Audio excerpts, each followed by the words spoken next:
चलो दोस्तों, आज का सर हमारा मुद्दा क्या है? चैप्टर नंबर 7 है ना, कॉन्ट्रैक्ट एट अंतिम सांसें लेता हुआ, ठीक है, अंतिम पड़ाव की तरफ बढ़ता हुआ, है ना, सबसे बड़ा कॉन्ट्रैक्ट है। उसके बाद तो बच्चे बच्चे वाली बातें हैं, ठीक है सर। ये जो चैप्टर है फिर से वही कहानी है क्या? राजा और एक रानी है, फिर से वही कहानी है, एक राजा और एक रानी है। सर चैप्टर 7 बात करेगा किसकी सर? वॉइड एग्रीमेंट्स की। किसकी बात करेगा रे पुष्पा? वॉइड एग्रीमेंट्स की, वॉइड एग्रीमेंट्स की, ठीक है, राइट। वॉइड एग्रीमेंट की अगर बात करते हो, बताओ आज से पहले तुमने वॉइड एग्रीमेंट के बारे में कहां सुना, क्या पढ़ा था? चैप्टर 1 में पढ़ा था, क्या पढ़ा था? हाँ सर, हाँ तो सर वॉइड एग्रीमेंट हमने पढ़ा था, बच्चा खाता है पार्ले जी, इसी सेक्शन। बहुत बढ़िया, बहुत ही बढ़िया बात। मुझे उम्मीद है तुम्हें एग्जाम में भी सारे सेक्शन याद है ना, आ ही जाएंगे, ठीक है ना, राइट, ठीक है। बच्चा खाता है पार्ले जी, इसी सेक्शन 2G, हमने 2G में पढ़ा था। अगर हमने ये पढ़ा था वॉइड एग्रीमेंट 2G, तो वहां पे हमने सिर्फ डेफिनेशन पढ़ी थी, याद है? डेफिनेशन पढ़ी थी, ठीक है ना। तो डेफिनेशन हमने आज से पहले पढ़ी थी कि भाई एक ऐसा एग्रीमेंट जो आपकी सोच से क्या हो, बेकार हो, वो तो वॉइड एग्रीमेंट होता है। लेकिन वॉइड एग्रीमेंट की डेफिनेशन बहुत आसान थी, बताना क्या थी? वॉइड एग्रीमेंट की डेफिनेशन बिल्कुल कॉन्ट्रैक्ट एक्ट से विपरीत थी। कॉन्ट्रैक्ट एक्ट बोलता था agreement enforceable by law, agreement enforceable by law, agreement enforceable by law, 3 शब्दों की डेफिनेशन थी ना कॉन्ट्रैक्ट की। इसमें क्या वर्ड ऐड कर दो? नॉट ऐड कर दो, तो क्या बन जाएगा? 2G बन जाएगा। तो हमने याद किया था agreement not enforceable by law, यानी एक ऐसा एग्रीमेंट जो कोर्ट की दहलीज पार ना कर पाए। रानी बोल दे ये नहीं चल भैया, ये नहीं चल बे, है कि नहीं बात? रानी बोल दे कोर्ट में नहीं जा सकता, तो वो क्या था सर? Void agreement. तो कुछ तो बात हम पहले पढ़ चुके, ठीक है, राइट। फिर कंटीजेंट पढ़ेंगे। अरे सर तो आपकी फोटो है, हाँ ठीक है ना, पहले भी आई है, ठीक है। अब देखना जरा क्या लिखी है बात, मुन्ना मुन्नी देखना जरा क्या लिखी है बात। According to section 2G of Indian Contract Act, void agreement is the agreement which is not enforceable by law। और ये क्या होते हैं सर? void ab initio भी होते हैं। ये बात तो याद आ गई? बोलो सिंपल ऐसे सिंपल है कि नहीं बात, राइट। कुछ इस तरह के एग्रीमेंट हमारे, है ना, किस तरह के सर? किस तरह के एग्रीमेंट सर? इस तरह के एग्रीमेंट हम आज तक पढ़ चुके हैं अपने जीवन में, जो क्या थे सर? वॉइड थे। जो क्या थे, है ना, जो सर वॉइड थे, जो सर वॉइड। सर कैसे कैसे एग्रीमेंट थे बताना जरा। अब भाई बताओ, क्या सेक्शन 10-11 हम पढ़ चुके नहीं पढ़ चुके? क्या हम 20 पढ़ी नहीं पढ़े हमने? 23 पढ़ा नहीं पढ़ा? बताओ, हमें तो पढ़ा नहीं करा, क्या टुच्ची बात कर दी है। 24 पढ़ा नहीं पढ़ा? कल ही पढ़ा है ना, राइट। 25 पढ़ा नहीं पढ़ा?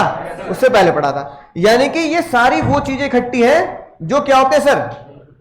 ये सब क्या होते हैं सर? एक्सप्रेसली कहकर कानून ने क्या किया? Expressly declare void. बात समझ में आ रही है? कई बार क्वेश्चन आ जाता है, मतलब बीकॉम में आ जाता है कई बार क्वेश्चन। जब आप बीकॉम का पेपर दोगे ना, तो वहां पता क्वेश्चन कैसे आएगा? What are the agreement expressly declare void. 15 number question, 16 number question. तो वाला सोचा मैं लिखूं क्या, क्योंकि उसे तो 2G के बारे में भी नहीं पता। उसे तो ये पता है कि भैया एग्रीमेंट जो नहीं होते, है ना, कोर्ट में नहीं जा सकते, वो क्या होंगे सर? वॉइड होगा। पूरा 16 नंबर में क्या लिखूं, है कि नहीं बात? क्योंकि जो DU-SOL के क्वेश्चन आते हैं वो थोड़े, है ना, 8 नंबर, 10 नंबर, 12, 16 ऐसे नंबर के क्वेश्चन आते हैं। अब वो बालक कह रहा है सर मैं क्या लिखूं? लिखने के लिए तो बहुत कुछ है, पूरी कॉपी भर सकती है 30 पेज की, क्योंकि इतनी सारी चीजें क्या है? Expressly declare void. यानी कि यहां पर अगर हम देखें तो यहां पर एक क्वेश्चन हम नोट कर सकते हैं। क्या क्वेश्चन नोट करेंगे sir? What are the agreements, बोलो जल्दी, what are the agreement which are expressly declare void. कौन कौन से एग्रीमेंट है जो एक्सप्रेसली डिक्लेयर वॉइड है, ठीक है ना, राइट। तो हमें क्या करना पड़ेगा? इनमें से चंद एग्रीमेंट्स को करना पड़ेगा, एग्जाम में लिख के आना पड़ेगा। तो incompetent to content, mutual mistake, सारी बातें हम पढ़ चुके हैं। जो ब्लू पेन से हाईलाइट है, किससे हाईलाइट है मुन्ना? ब्लू पेन से हाईलाइट है। ये आज की कहानी है, आज की मतलब इस चैप्टर की कहानी। ये चैप्टर हमें इन सब के बारे में बताता है कि नहीं बात, राइट। और और ये जो है ये हम पढ़ेंगे अगले चैप्टर में कि भाई ये किस तरीके से हम सेक्शन 56 में है ना हम काम करेंगे। यानी कि अगर आप बोलो तो 12 तरीके के एग्रीमेंट ऐसे होते हैं जो कानून ने लिखकर मना कर रखे हैं कि ये एग्रीमेंट क्या होंगे सर, वॉइड होंगे। कितने एग्रीमेंट होते हैं सर? अगर कोई बोलेगे कितने एग्रीमेंट होते हैं जो एक्सप्रेसली डिक्लेयर वॉइड है, तो आप बोलोगे 12 तरह के एग्रीमेंट ऐसे होते हैं जो क्या होते हैं सर, कानून के हिसाब से एक्सप्रेसली डिक्लेयर, बिल्कुल लिखकर वॉइड है ये एग्रीमेंट, बिल्कुल लिखकर वॉइड है। तो एक common question, theory question, direct question ये बनता है। अब ऐसा तो है नहीं क्वेश्चन एग्जाम में सारा केस स्टडी आएंगी, तो एग्जाम में डायरेक्ट क्वेश्चन ही बन जाता है what are the agreement expressly declare void, या इनमें से कोई भी दे देगा कि भाई आपको इनमें क्या करना है सर, एक्सप्लेन करना है। सर सबसे पहला एग्रीमेंट है ना जो हमने कई बार देखा, और ये हम शायद पहले भी है ना कई लोगों ने पिक्चर तो देखी होती है, ध्यान से देखेंगे, ध्यान से फिर बताएंगे कि इस पिक्चर में जो मुन्नी परेशान होगी वो क्या कर सकती है।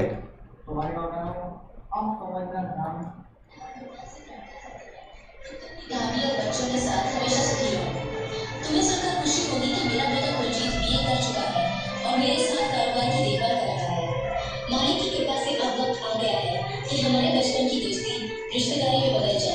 लो भैया लो, मालिक की कृपा से हो गए, बचपन की दोस्ती क्या हो जाए सर, जो पढ़ रही है उसका चेहरा देखना तुम अब। जो वादा हम दोनों ने 20 साल पहले किया था उसे निभाने वो भी कब किया, बाल विवाह। मुझे उम्मीद है कि तुम जल्द से जल्द यहाँ आकर कुलजीत और सिमरन की शादी।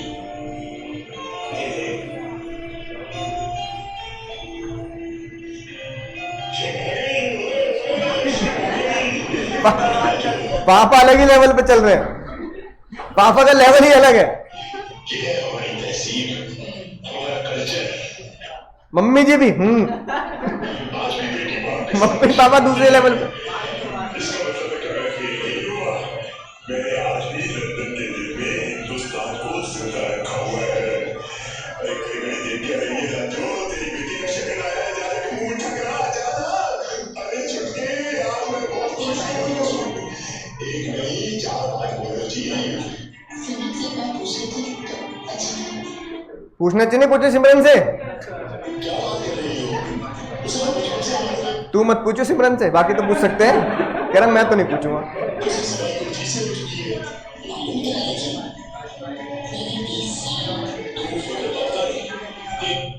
सुनना ध्यान से। अब ये कह रहे हैं वो मैंने वादा किया था तुझसे। है और नहीं चाहती है। सुनना ध्यान से जरा। आपने सिमरन क्या चाहती है? सिमरन पता है क्या चाहती है? सिमरन क्या चाहती है भाई? सिमरन ऐसे लगना चाहती हूँ कि वो मेरी जिंदगी है, कि किसी और की नहीं हो सकती वो। अरे वो मेरी जिंदगी है और मैं किसी और की नहीं हो सकती। तो भैया कौन किसकी जिंदगी है? राजकुमार बड़े बड़े देशों में, बस बड़े बड़े देशों में बड़ी बड़ी बात हो जाएंगी। अब अंकल जी चाटा मत मानना बस। मेरे दिल से मुझे डरना मत करना। मैंने वादा किया था तुझसे। फिर भी तुमने मुझे धोखा दे दिया। नहीं बाजी, आप मेरे दिल से तुझे नहीं समझना चाहिए। अपना सामान बांध लो। हम घर से निकल गए हैं। बताओ भैया। हाँ मुकेम्बू क्या कह रहे हैं, अपना सामान बांध लो। अरे भाई अपना सामान बांध लो, है कि नहीं बात? अब बताओ सिमरन की शादी होगी नहीं होगी? मैं आ गया, मैं आ गया, है ना? ठीक है, राज कह रहा है मैं तुमसे शादी करूंगा, मैं तुम्हें यहाँ से लेके जाऊंगा, तुम्हें मुझे विश्वास है ना? सिमरन हाँ खुद से भी ज्यादा, खुद से भी ज्यादा। तो भैया पिक्चर की बात नहीं कर रहा मैं कह रहा हूँ पिक्चर इसके आगे बनाने की जरूरत ही नहीं थी। पिक्चर इसके आगे बनाने की जरूरत ही नहीं थी, क्योंकि कानून सिमरन को यही एक सहायता देता है। क्या सहायता देता है? ना भाग के ना, अबे कानून क्या भाग के शादी कर ले? हाँ ना, केस भी नहीं, केस भी करने की जरूरत नहीं, क्योंकि कानून पहले ही सिमरन को एक बात कहता है, बहन तुझे पूरी पिक्चर बनाने की जरूरत नहीं थी, पंजाब जाने की जरूरत नहीं थी, शाहरुख खान को बनाने की जरूरत नहीं थी, ये सब करना है ना, ठीक है, ट्रेन के पीछे भागने की जरूरत नहीं थी, पीछे वाले डब्बे से भी चढ़ जाती तो भी तू पहुंच जाती ट्रेन के अंदर, लेकिन तू वहीं से चढ़ेगी आगे जाके, है ना?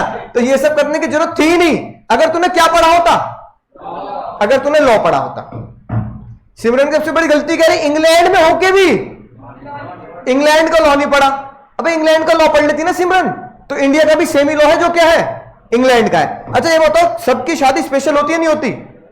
तुम्हारी भी स्पेशल ही होगी, किसी की होगी तो बता दो, किसी की नहीं हुई? अरे तुम में से कह रहा हूं, राजा बाबू की होगी तो भैया अगर, हाँ बहुत बढ़िया, आजकल केस चल रहा है उसके ऊपर, है कि नहीं बात?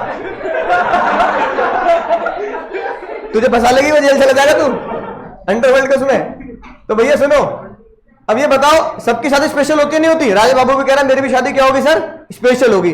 तो अगर सबकी शादी अपने आप में स्पेशल होती है, चाहे कैसी भी हो स्पेशल होती है, तो क्योंकि शादी हमेशा स्पेशल होती है इसलिए हम उस शादी को क्या नाम देंगे, स्पेशल 26। क्या याद हो गया तुम्हें, सेक्शन याद हो गया?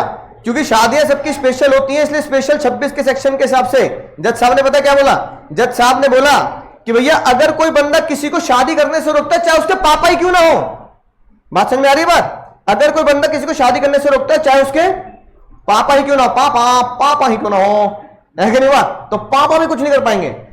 एक मीम जो मैं तुम्हें ग्रुप पे नहीं भेज रहा, मैंने सीधा कहां लगा दिया वो मीम, सीधा तुम्हारे नोट्स पे लगा दिया, पढ़ के देख लो क्या लिखी है बात। बिल्कुल यही सीन दिखाया तुम्हें मैंने।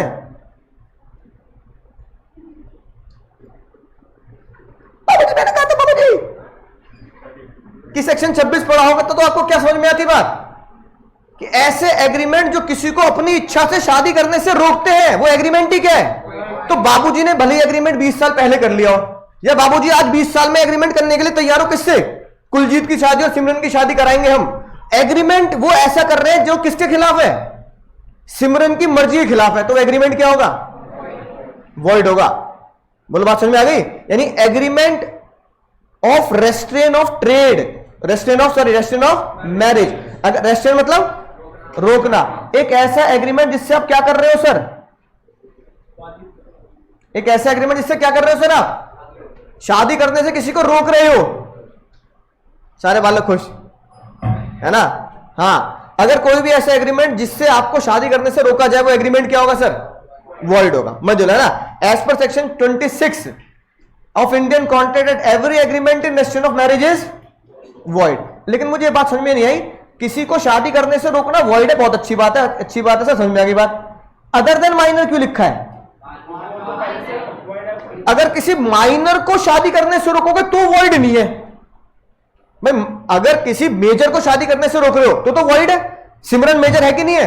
तो अगर उसके बाबूजी उसको शादी करने से रोकने कह रहे भैया तूने मुझे मेरा विश्वास तोड़ा है कि नहीं बात, मैं तेरे को रात से शादी नहीं करने दूंगा, बात समझ में आ गई? बैग पैक कर ले अपना, ठीक है? तो अगर सिमरन को शादी करने से रोका जा रहा है और सिमरन मेजर है तो वो एग्रीमेंट क्या होगा सर, वॉइड होगा। लेकिन मुन्ना अगर एक बच्चे को शादी करने से रोका जा रहा है तो क्या होगा, वैलिड होगा, क्योंकि बच्चे की शादी तो ऑलरेडी क्या है, वॉइड होती है, तो उसे रोकने में कोई बुराई नहीं है। जो चीज पहले से ही वॉइड है, बेकार है, उसे रोकने में कोई बुराई नहीं है।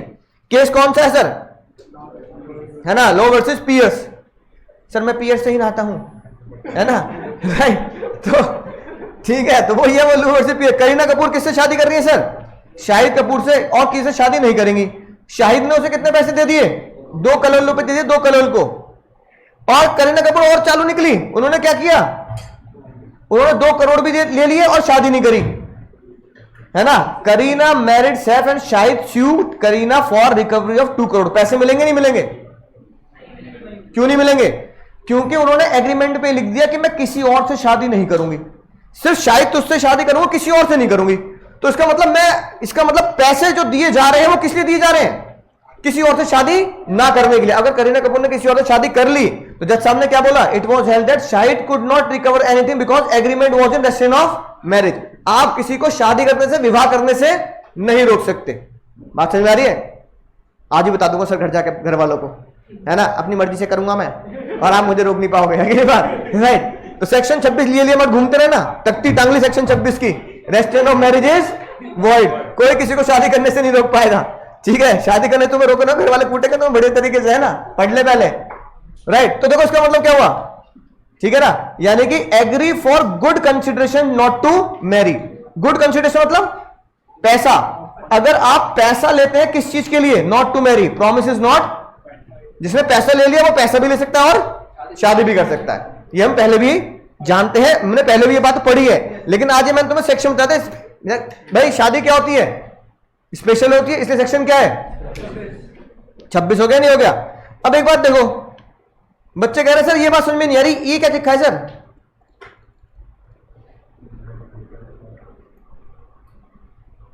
भाई ये बात तो समझ में आ गई जो रेड पेन से हाईलाइट है तुम्हारे नोट्स में, agreement in exchange of marriage of a minor is valid. बताओ, ये तो ऊपर वाली बात है। आप किसी बच्चे को शादी करने से रोक सकते हो कि बच्चे का विवाह क्या है सर, पिछले चैप्टर में पढ़ा था, चाइल्ड मैरिज एक्ट के accordingly, restriction of child marriage act accordingly आप उससे बच्चे को रोक सकते हो। लेकिन ये क्या कह रहा है, ये क्या कह रहा है Munna, promise to marry does not imply restraint of marriage. Promise to marry ना ना ना, होश में पढ़ लो, तो कानून को तो पढ़ना सीख गए होंगे भैया, कितने दिन हो गए। Promise to marry to a particular person not implying restrain of marriage. इसका क्या मतलब हुआ, अगर मैं किसी से वादा करता हूं या अगर तुम किसी से वादा करते हो कि भैया मैं तुमसे शादी करूंगा, शादी करने का वादा क्या रेस्ट्रेन ऑफ मैरिज होता है, तो तुमको बताने वाली बात नहीं है ना।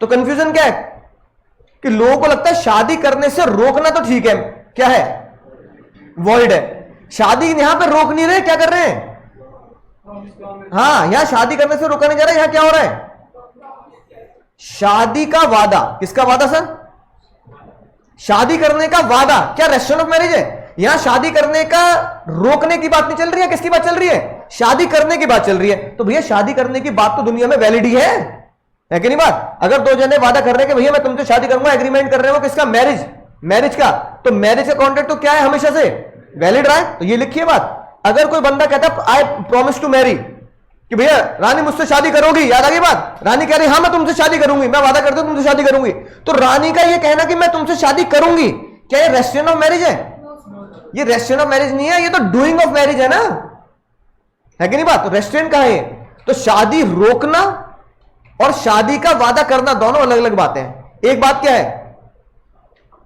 कि मैं ये ले पकड़ शादी मत कर, ये गलत है, लेकिन एक बात क्या है कि भैया शादी कर ले, इसमें कोई बुराई नहीं है।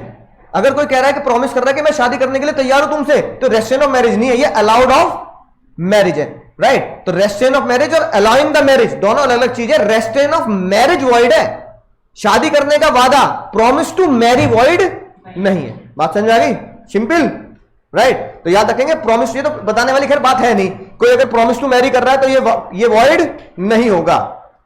अंकल जी को किससे गुस्सा आ रहा है, मुकेम्बो को, ब्रिटिशर्स को उल्टा सीधे कह रहे हैं वो, क्योंकि ये काम कौन कर गया हमारे देश में, ब्रिटिशर्स ही कर गए।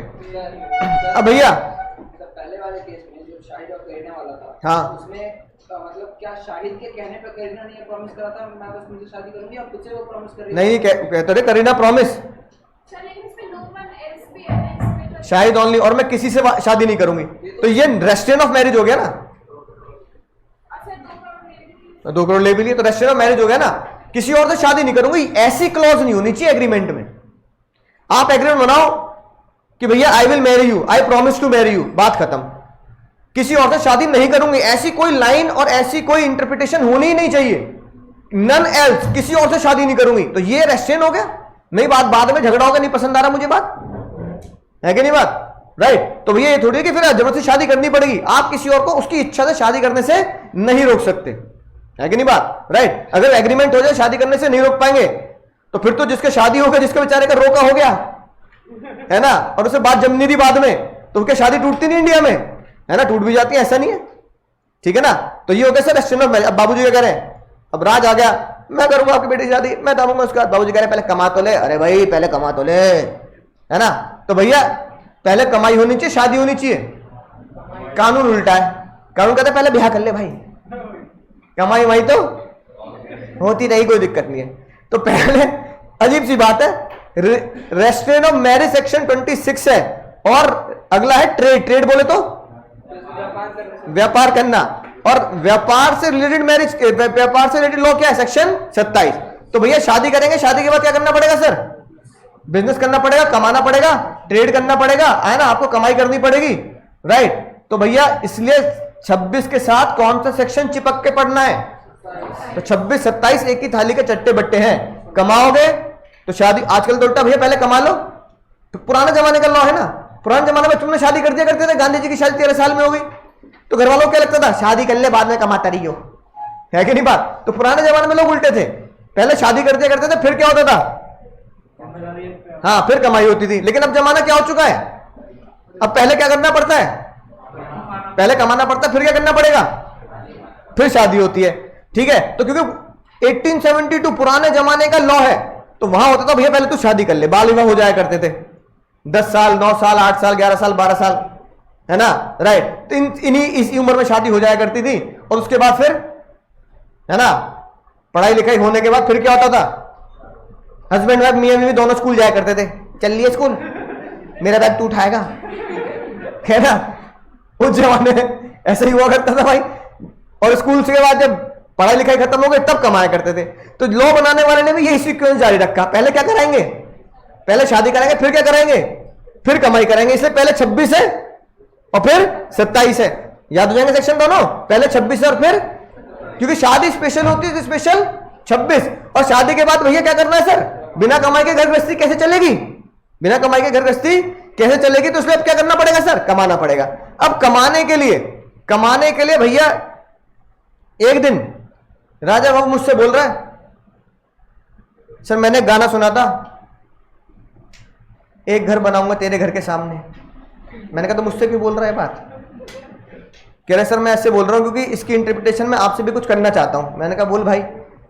तो मुझसे बोल रहा है सर एक कोचिंग बनाऊंगा आपकी कोचिंग के सामने। मैंने कहा अरे भैया कंप्यूटर पहले, सर आप ही कंप्यूटर खड़े कर रहे हो, आप पढ़ा रहे हो, ये मैं भी ऐसी लॉ पढ़ा दूंगा, है कि नहीं बात? ठीक है, आपने कहा था कि भैया शिष्य गुरु से क्या निकल जाना चाहिए? आगे निकल जाना चाहिए। आपसे आगे निकल के मैं लॉ पढ़ाऊंगा, ठीक है, और लॉ भी पढ़ाऊंगा। मैंने कहा तो भाई कहीं और पढ़ा ले, दिल्ली नोएडा में क्यों आ रहा है? कहीं और सेक्टर है ना, मध्य प्रदेश बेंगलोर ऐसे। ना ना ना, एक गाना सुना मैंने, एक घर बनाऊंगा तेरे घर के सामने, ऐसी एक कोचिंग बनाऊंगा तेरी कोचिंग के सामने। मैंने कहा ये ले भैया। अब राजा बाबू के दिल पे इतनी बात लग गई है, राजा बाबू ने ऊपर वाला फ्लोर ले लिया। कह रहा सामने तो छोड़ो, जो बालक आ रहा है उससे रस्सी से खींच रहा है, अरे सेकंड फ्लोर पे आ जा रहा है। अब यार मैंने कहा ये तो गलत बात है भाई, है ना, हमारी कोचिंग पहले है, ठीक है, तुझे भाई तेरे को पढ़ाया, तूने साइड में अगल बगल में नहीं, तूने फ्लोर एक फ्लोर में कोचिंग खोल लिया सेम, है कि नहीं बात? अब ये बताओ, हाँ नोट्स भी मेरे ले लिए, नाम काट दिया यहां से मेरा, ऊपर नाम लिख दिया राजा बाबू, है ना, राइट। अब ये बताओ, अब नोट से नाम काट दिया कर दिया भैया, ये कॉपीराइट वाला मामला अलग हो गया। अब मैं कह रहा हूं कि भाई ये नोट्स तो बहुत छोटी चीज हो गई भाई, कोचिंग ही नहीं खोल सकता तू साइड में, साइड अगल बगल ऊपर नीचे कहीं कोचिंग नहीं खोल सकता भाई। जब मैं पहले से हम ये कोचिंग चला रहे हैं और ये कह तो सेम क्यों, साइंस की खोलता, साइंस पढ़ा, आर्ट पढ़ा, है कि नहीं बात, राइट। वो ये सेम चीज नहीं पढ़ा सकते भाई। अब बताओ क्या सेम चीज राजा बाबू पढ़ा सकता नहीं पढ़ा सकता? क्या आप लोग इस जगह पर नई कोचिंग खोल के पढ़ा सकते नहीं पढ़ा सकते? क्यों पढ़ा सकते हैं? मैं बताऊं क्यों पढ़ा सकते हैं? और एग्जाम में लिख के आनी है बात, एग्जाम में लिख के आएंगे तो एग्जामिनर को बहुत दिल गार्डन गार्डन हो जाएगा। आउट ऑफ द लीग आपको एक बात बताता हूं कि जो लॉ में लिखी, पता कहां लिखी है? आपके आर्टिकल्स में लिखी है, ठीक है। आर्टिकल बोलता संविधान, कहां पे लिखी है? यानी कॉन्स्टिट्यूशन ऑफ इंडिया बोलता है। लॉ तो छोटी चीज हो गई कॉन्स्टिट्यूशन के आगे। लॉ में हम सेक्शंस पढ़ते हैं, धारा। कॉन्स्टिट्यूशन में क्या होते हैं? आर्टिकल्स होते हैं, है ना। तो कॉन्स्टिट्यूशन के अंदर आर्टिकल 19 और सब आर्टिकल 9, है ना, 19 में लिखा है कि हमारे देश में हर एक बंदे को क्या फ्रीडम है? व्यापार करने की फ्रीडम है। Regard freedom of trade and commerce is the right of every individual. वो आपका क्या है सर? राइट बोले तो सर ये आपका अधिकार है, आपका जन्म सिद्ध अधिकार है। अगर आपको कोई बिजनेस करने से रोकता है, अगर आपको कोई जैसे शादी करने से रोक रहा है ना, ऐसा कोई बिजनेस करने से रोक रहा है, मैं केस कर रहा हूं भैया नहीं कर सकता, तू बिल्डिंग पे सेम बिजनेस नहीं कर सकता, बिल्कुल नहीं कर सकता भैया, मैं पैसे देकर रोक रहा हूं चाहे। अभी कह रहा खर्चा हो गया, किराया दे दिया मैंने ऊपर वाली बिल्डिंग का, कुर्सी लगा दी मैंने ऊपर, है कि नहीं बात? तो मैंने कहा भाई कोई बात नहीं, तेरी कुर्सी उर्सी मैं खरीद लूंगा, मतलब किराए मेरी तरफ से ले, लेकिन यहां से जा। किसी को पैसे दे रहे हो कि यहां बिजनेस मत कर, तो ये उसके राइट का क्या है? उल्लंघन है ना। आप उसके राइट को रेस्ट्रेन कर रहे हो, आप उसको बिजनेस करने के, अब वो बस काम क्या करना चाहिए? लीगल, ये नहीं कि ऊपर ड्रग्स बेच रहा है बेचारा, है कि नहीं बात? राइट, क्या करना है सर? लीगल। अगर कोई लीगल बिजनेस कर रहा है और सेम बिजनेस कर रहा है और अगल बगल ऊपर नीचे कहीं भी कर रहा है, तो पुराना बंदा जो वहां पे जमा बैठा है वो किसी को क्या नहीं बोल सकता, वो उसको बना नहीं कर सकता कि भैया मैं यहां बिजनेस, मेरी दुकान है, तू यहां दुकान नहीं खोलेगा। पर्सनल लेवल पे लड़ ले वो भले ही, तू कैसे दुकान खोल रहा है, लेकिन लीगल लेवल पे आप उसे मना नहीं कर सकते। सिर्फ एक यही कारण पता क्या है कि आप देखते हो क्या, सब्जी वाले के बगल में कौन है, कपड़े वाले के बगल में कौन है। अगर ऐसा होता कि आप एक बगल में करने वाला बगल में दूसरा सेम बिजनेस नहीं करता तो चांदनी चौक ही ना होता, क्योंकि चांदनी चौक में क्या है सर, सारे कपड़े वाले, सौइयों कपड़े वाले हैं वहां तो, और अगल बगल में एक दुकान से निकलो दूसरे में घुस जाओ, दूसरे से निकलो तीसरे में घुस जाओ, चौथा वाला बुला रहा था यहां भी देख ले एक बार, यहां भी देख ले भाई, है ना। अगर आप अगल बगल में किसी को बिजनेस करने नहीं देते तो भैया वो तो क्या है, वो तो इलीगल हो गए एक तरीके से, राइट। और वैसे पता क्या होता है, अगर एक जगह पर सारी दुकानें हो तो नुकसान नहीं होता, इससे फायदा क्या होता है, सबका बिजनेस चलता है। अगर मान लो पूरे चांदनी चौक में एक ही कपड़े वाला होता तो तुम नोएडा से जाते हो उसकी दुकान पे, लेकिन वहां 100 कपड़े वाले हैं इसलिए तुम चले जाते हो। बात समझ में आ रही ना बात, राइट। अगर लाजपत नगर में है ना, या नेहरू प्लेस पे अगर एक ही लैपटॉप वाला तो चले जाते, वहां हजारों लैपटॉप वाले हैं इसलिए तो नेहरू प्लेस जा रहे हो तुम। बात समझ में आ रही है ना, राइट। यही लोचा है सारा। हमें लगता है कि सामने वाला अगर बिजनेस कर रहा है और वो मेरे साथ सेम बिजनेस कंपटीशन कर रहा है तो वो गलत कर रहा है मेरे साथ। गलत नहीं कर रहा भाई, लॉ से इजाजत देता है और इससे क्या होता है सर, बिजनेस बढ़ता है इससे, है ना। इकोनॉमिक्स में क्या बोलते हैं इसको, मोनोपोली, ओलिगोपोली, कॉम्पिटिटिव मार्केट बोल देते हैं ना, राइट। तो इस तरीके से तो भैया एक पहली बात, एक तो कॉमन सी बात होगी भैया आप बिजनेस कर सकते हैं, और दूसरी बात आपको कोई रोक नहीं सकता। मुद्दा क्या है, रोकने का कॉन्ट्रैक्ट अगर करे तो वो आपको कोई रोक नहीं सकता लीगली सेम बिजनेस करने से, उसके अगल बगल में करने से। कौन सा आर्टिकल, पूरे लॉ में मैं तुम्हें बस एक ही आर्टिकल याद करा रहा हूं, मैंने किसी आर्टिकल की बात नहीं करी, समझ रहे हो ना, पूरे लॉ में, ठीक है। लेकिन आपको यहां आर्टिकल याद रखना है, बस पूरे लॉ में एक ही आर्टिकल याद रखना है, कॉन्स्टिट्यूशन का बस एक ही आर्टिकल याद रखना है। आर्टिकल 19(9) के हिसाब से हमारा कॉन्स्टिट्यूशन हमें इजाजत देता है, हमारा राइट है कि हम सिमिलर बिजनेस किसी और के सामने खोल सकते हैं, रेस्ट्रिक्शन ऑफ ट्रेड नहीं हो सकता। और क्या लिखना है, नो एग्रीमेंट कैन डिप्राइव मतलब रोकना, person from exercising such a right, आपके राइट को कोई नहीं रोक सकता। इसलिए क्या लिखी है, अब इसी राइट को, इसी कॉन्स्टिट्यूशन के आर्टिकल को सेक्शन 27 ने क्या किया, और बल दिया और बढ़ावा दिया। सेक्शन 27 ने क्या बोला, एग्री एग्रीमेंट, एवरी एग्रीमेंट, कोई भी आप ऐसे एग्रीमेंट करेंगे जहां आपको रोका जाए, restrain from lawful profession. Obviously बात है, प्रोफेशन कैसे करना है सर, लॉफुल तो करना है, इलीगल प्रोफेशन नहीं करना, हथियार थोड़ी बेचनी है हमें, ड्रग्स थोड़ी बेचनी है हमें। अगर कोई भी ऐसा बंदा है जो आपके राइट को रेस्ट्रेन करता है, आपके लॉफुल प्रोफेशन को रोकता है और आपसे कहता है यहां बिजनेस मत कर, एग्रीमेंट कर ले और पैसे भी ले ले, such agreement to restrain the profession, profession समझ गए ना, जैसे पढ़ा रहा हूं मैं, सामान नहीं बेच रहा, क्या कर रहा हूं, पढ़ा रहा हूं, तो मेरा क्या हो गया, ये प्रोफेशन हो गया। ट्रेड मतलब सामान का लेन देन, व्यापार करना, या कोई भी बिजनेस करना ऑफ एनी काइंड, किसी भी तरीके का लीगल बिजनेस, किसी भी तरीके का लीगल बिजनेस को रोकने का अगर कोई एग्रीमेंट किया गया, सच एग्रीमेंट इज, रोकने तक का वो एग्रीमेंट क्या होगा सर, वॉइड होगा, आप किसी को लीगल बिजनेस करने से नहीं रोक सकते, ठीक है। तो पहले विवाह होगा और फिर व्यापार होगा, पहले विवाह होगा और फिर व्यापार होगा। सर केस लॉ क्या आया, है ना, हाँ कोई बात नहीं, केस लॉ याद करने की जरूरत नहीं है, इसका डिसीजन याद रखो। एक्स और वाई ने क्या किया सर, कलकत्ता केस है, एक्स ने कहा कि भाई मैं बिजनेस नहीं करूंगा, वाई ने कहा ठीक है मैं तुझे क्या दूंगा, पैसे। एक्स ने, सुनना ध्यान से, यहां उल्टा हो गया, एक्स ने बिजनेस बंद कर दिया अपना, वाई और चालू निकला, वाई ने पे नहीं कर, नहीं दे रहा पैसे, उसके बेचारे की दुकान बंद करा दी, है कि नहीं बात, है ना, राइट। और जब वो दुकान बंद करके निकल लिया, कह रहा भाई दुकान बंद कर दी, ला पैसे ला, कह रहा नहीं दे रहा, तो कह रहा यार फर्नीचर बेच दिया, दुकान बंद कर दी, सब कुछ है ना, कॉन्ट्रैक्ट खत्म कर दिया, अब तो कह रहा पैसे। उसने गुस्सा आकर उसे केस कर दिया उसने, कि इसने मुझसे कहा था कि बिजनेस मत कर, बिजनेस ना करने के पैसे दूंगा। तो जज साहब ने बोला भाई बिजनेस ना करने के लिए देना क्या होता है, वॉइड होता है, आप किसी को बिजनेस ना करने के लिए पैसे क्यों दे रहे हो भाई, है कि नहीं बात। तो जज साहब ने क्या बोला, क्या भाई को पैसे देने हैं, तो ये लिखी बात, ये लो भैया, बिजनेस भी बंद और पैसा भी गया। आत्मा भटक रही है उसकी आज तक, है ना, चंदर साहब की, क्या कहा, X could not recover anything from Y. क्यों नहीं कर सकता बताओ जरा, क्यों नहीं कर सकता sir? Because agreement was in restrain of trade. आप किसी भी एग्रीमेंट में बस दो तरह की बातें मत डालना, भाई मैं शादी नहीं करूंगा या तू किसी से शादी मत करियो, भाई मैं बिजनेस नहीं करूंगा या तू किसी से बिजनेस मत करियो, है ना, या अपनी दुकान बंद कर दे। किसी को बस तुम बिजनेस करने से और विवाह करने से रोक रहे हो। अगर तुम किसी को बिजनेस करने से और विवाह करने से रोक रहे हो तो वो क्या होगा सर? क्या होगा सर? वॉइड होगा, वॉइड होगा, है कि नहीं बात? राइट। अब मुझे एक बात बताओ, क्या ये चीज जो मैं तुम्हें दिखाने जा रहा हूं अब,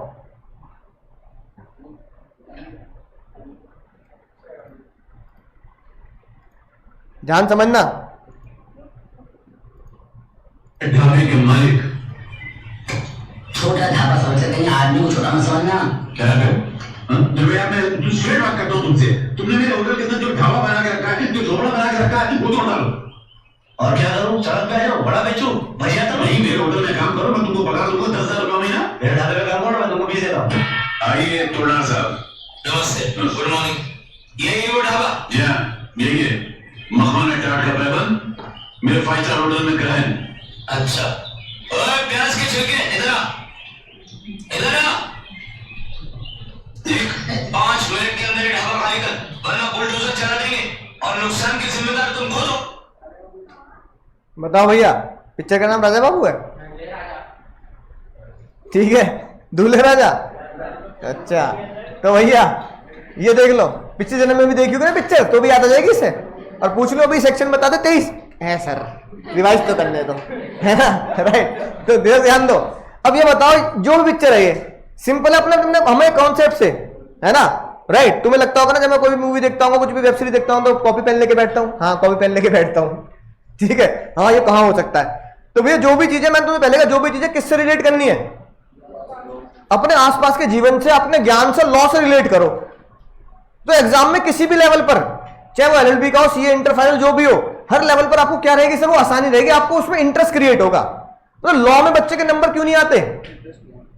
क्योंकि बच्चे को लगता है सब कुछ क्या है, सब कुछ थ्योरी, और थ्योरी भी इंग्लिश नहीं है, एक ऐसी भाषा जो हमें खुद नहीं आती। क्या लिखा है ये, है कि नहीं बात? जैसे तुमने 2-4 बातें अभी ट्रेलर पढ़ लिए जो तुम्हें इंटर फाइनल में मिलेंगे, association as to fact which is not true by the, क्या था ये? कौन पढ़ा है? हम नहीं पढ़ रहे, है ना, इंग्लिश ही गलत है। कंसेसिडम, याद है की बातें, कुछ इस तरह की बातें, ठीक है। वॉइड एग्रीमेंट की, agreement ceases to be enforceable by law when it becomes ceases to be enforceable, ये क्या बात है? कोई बातें कहने वाली है कि नहीं बात? राइट, वॉइड कॉन्टेंट वाली बात। हाँ तो बताओ, जे वॉइड है, अब याद तो हो गई बात है, लेकिन भैया कुछ अजीब अजीब सी बात है, तुम्हें अभी इनमें भी कुछ ना कुछ तो समस्या आती होगी, जब घर में पढ़ते होंगे उसकी प्रैक्टिस करनी है ना। सारा खेल क्या है? सब प्रैक्टिस का है। प्रैक्टिस में बस आपको मैंने एक ही मंत्र दिया है, लॉ में अगर अच्छे नंबर लाने हैं तो बस कसम खा लो कि रोज एक क्वेश्चन लिखना है। बस रोज क्या करना है? एक क्वेश्चन लिखना, जो मैंने तुम्हें कई बार दिया। अब जैसे भैया आज है, आज मान लो तुमने ये पढ़ा, अब घर जाकर तुम्हें इसको रिवाइज करना है, तुम्हें बस एक क्वेश्चन लिखना है। एग्जाम में क्वेश्चन आ गया, agreement in restrain of marriage is void, explain as per contract act. 4 number में क्वेश्चन आ गए भाई। थ्योरी में तो क्वेश्चन आएगा, सारी केस स्टडी थोड़ी आएगी, थ्योरी में क्वेश्चन आ गया, आपको लगा यही टपक गया एग्जाम में, तो मैं कैसे लिख पाऊंगा, है ना। मुद्दा यह कि जो मैं यहां लिख रहा हूं मुझे उससे बेहतर वहां लिखना है। मैंने तुम्हें कल बताई थी बात, भ्रम में मत रहना कि तुम सब कर लोगे, ठीक है ना, राइट। उसकी प्रैक्टिस करनी पड़ेगी। तो मैं कैसे लिख पाऊंगा? आज का क्वेश्चन यही है तुम्हारा, agreement in restrain of marriage is void. क्या मुझे सेक्शन याद आ रहा है? क्या मुझे वो एग्जांपल याद आ रहा है? करीना का एग्जांपल लीजिए, एक्स और वाई लिख देना एग्जाम में। क्या मुझे वो लीगल लैंग्वेज याद आ रही है जो पहली लाइन में है ना अपने नोट्स में लिखी है? क्या वो एंड में ये बात याद आ रही है, उसकी कॉन्ट्रडिक्शन बात कि agreement in restrain of marriage void है पर प्रॉमिस टू मैरी वॉइड नहीं होता? क्या मैं ये बात याद आ रही है कि मैं अगर किसी को ऐसा कोई बंदा है जिसे agreement in restrain of marriage करे और तब भी वो वैलिड हो, कौन होगा वो? माइनर। अगर मान लो क्वेश्चन ऐसा ही आ जाए, generally agreement in restrain of marriage is void but is there any exception, agreement in restrain of marriage is valid, तो आप क्या बोलोगे? माइनर एक एक्सेप्शन है दुनिया में जिसको रेस्ट्रेन ऑफ मैरिज करके भी कॉन्ट्रैक्ट क्या होता है सर? वॉइड होता है, वो वैलिड होता है कि नहीं बात? तो ये आप डेली क्वेश्चन ये लिखो, जो अपने नोट्स के एंड में क्वेश्चन है ना, वो लिख दो। कुछ बच्चे दिखा भी रहे थे कल कि सर मैंने ऐसे लिखा, बिल्कुल अच्छी बात है, उसे प्रैक्टिस करेंगे तो क्या होगा सर?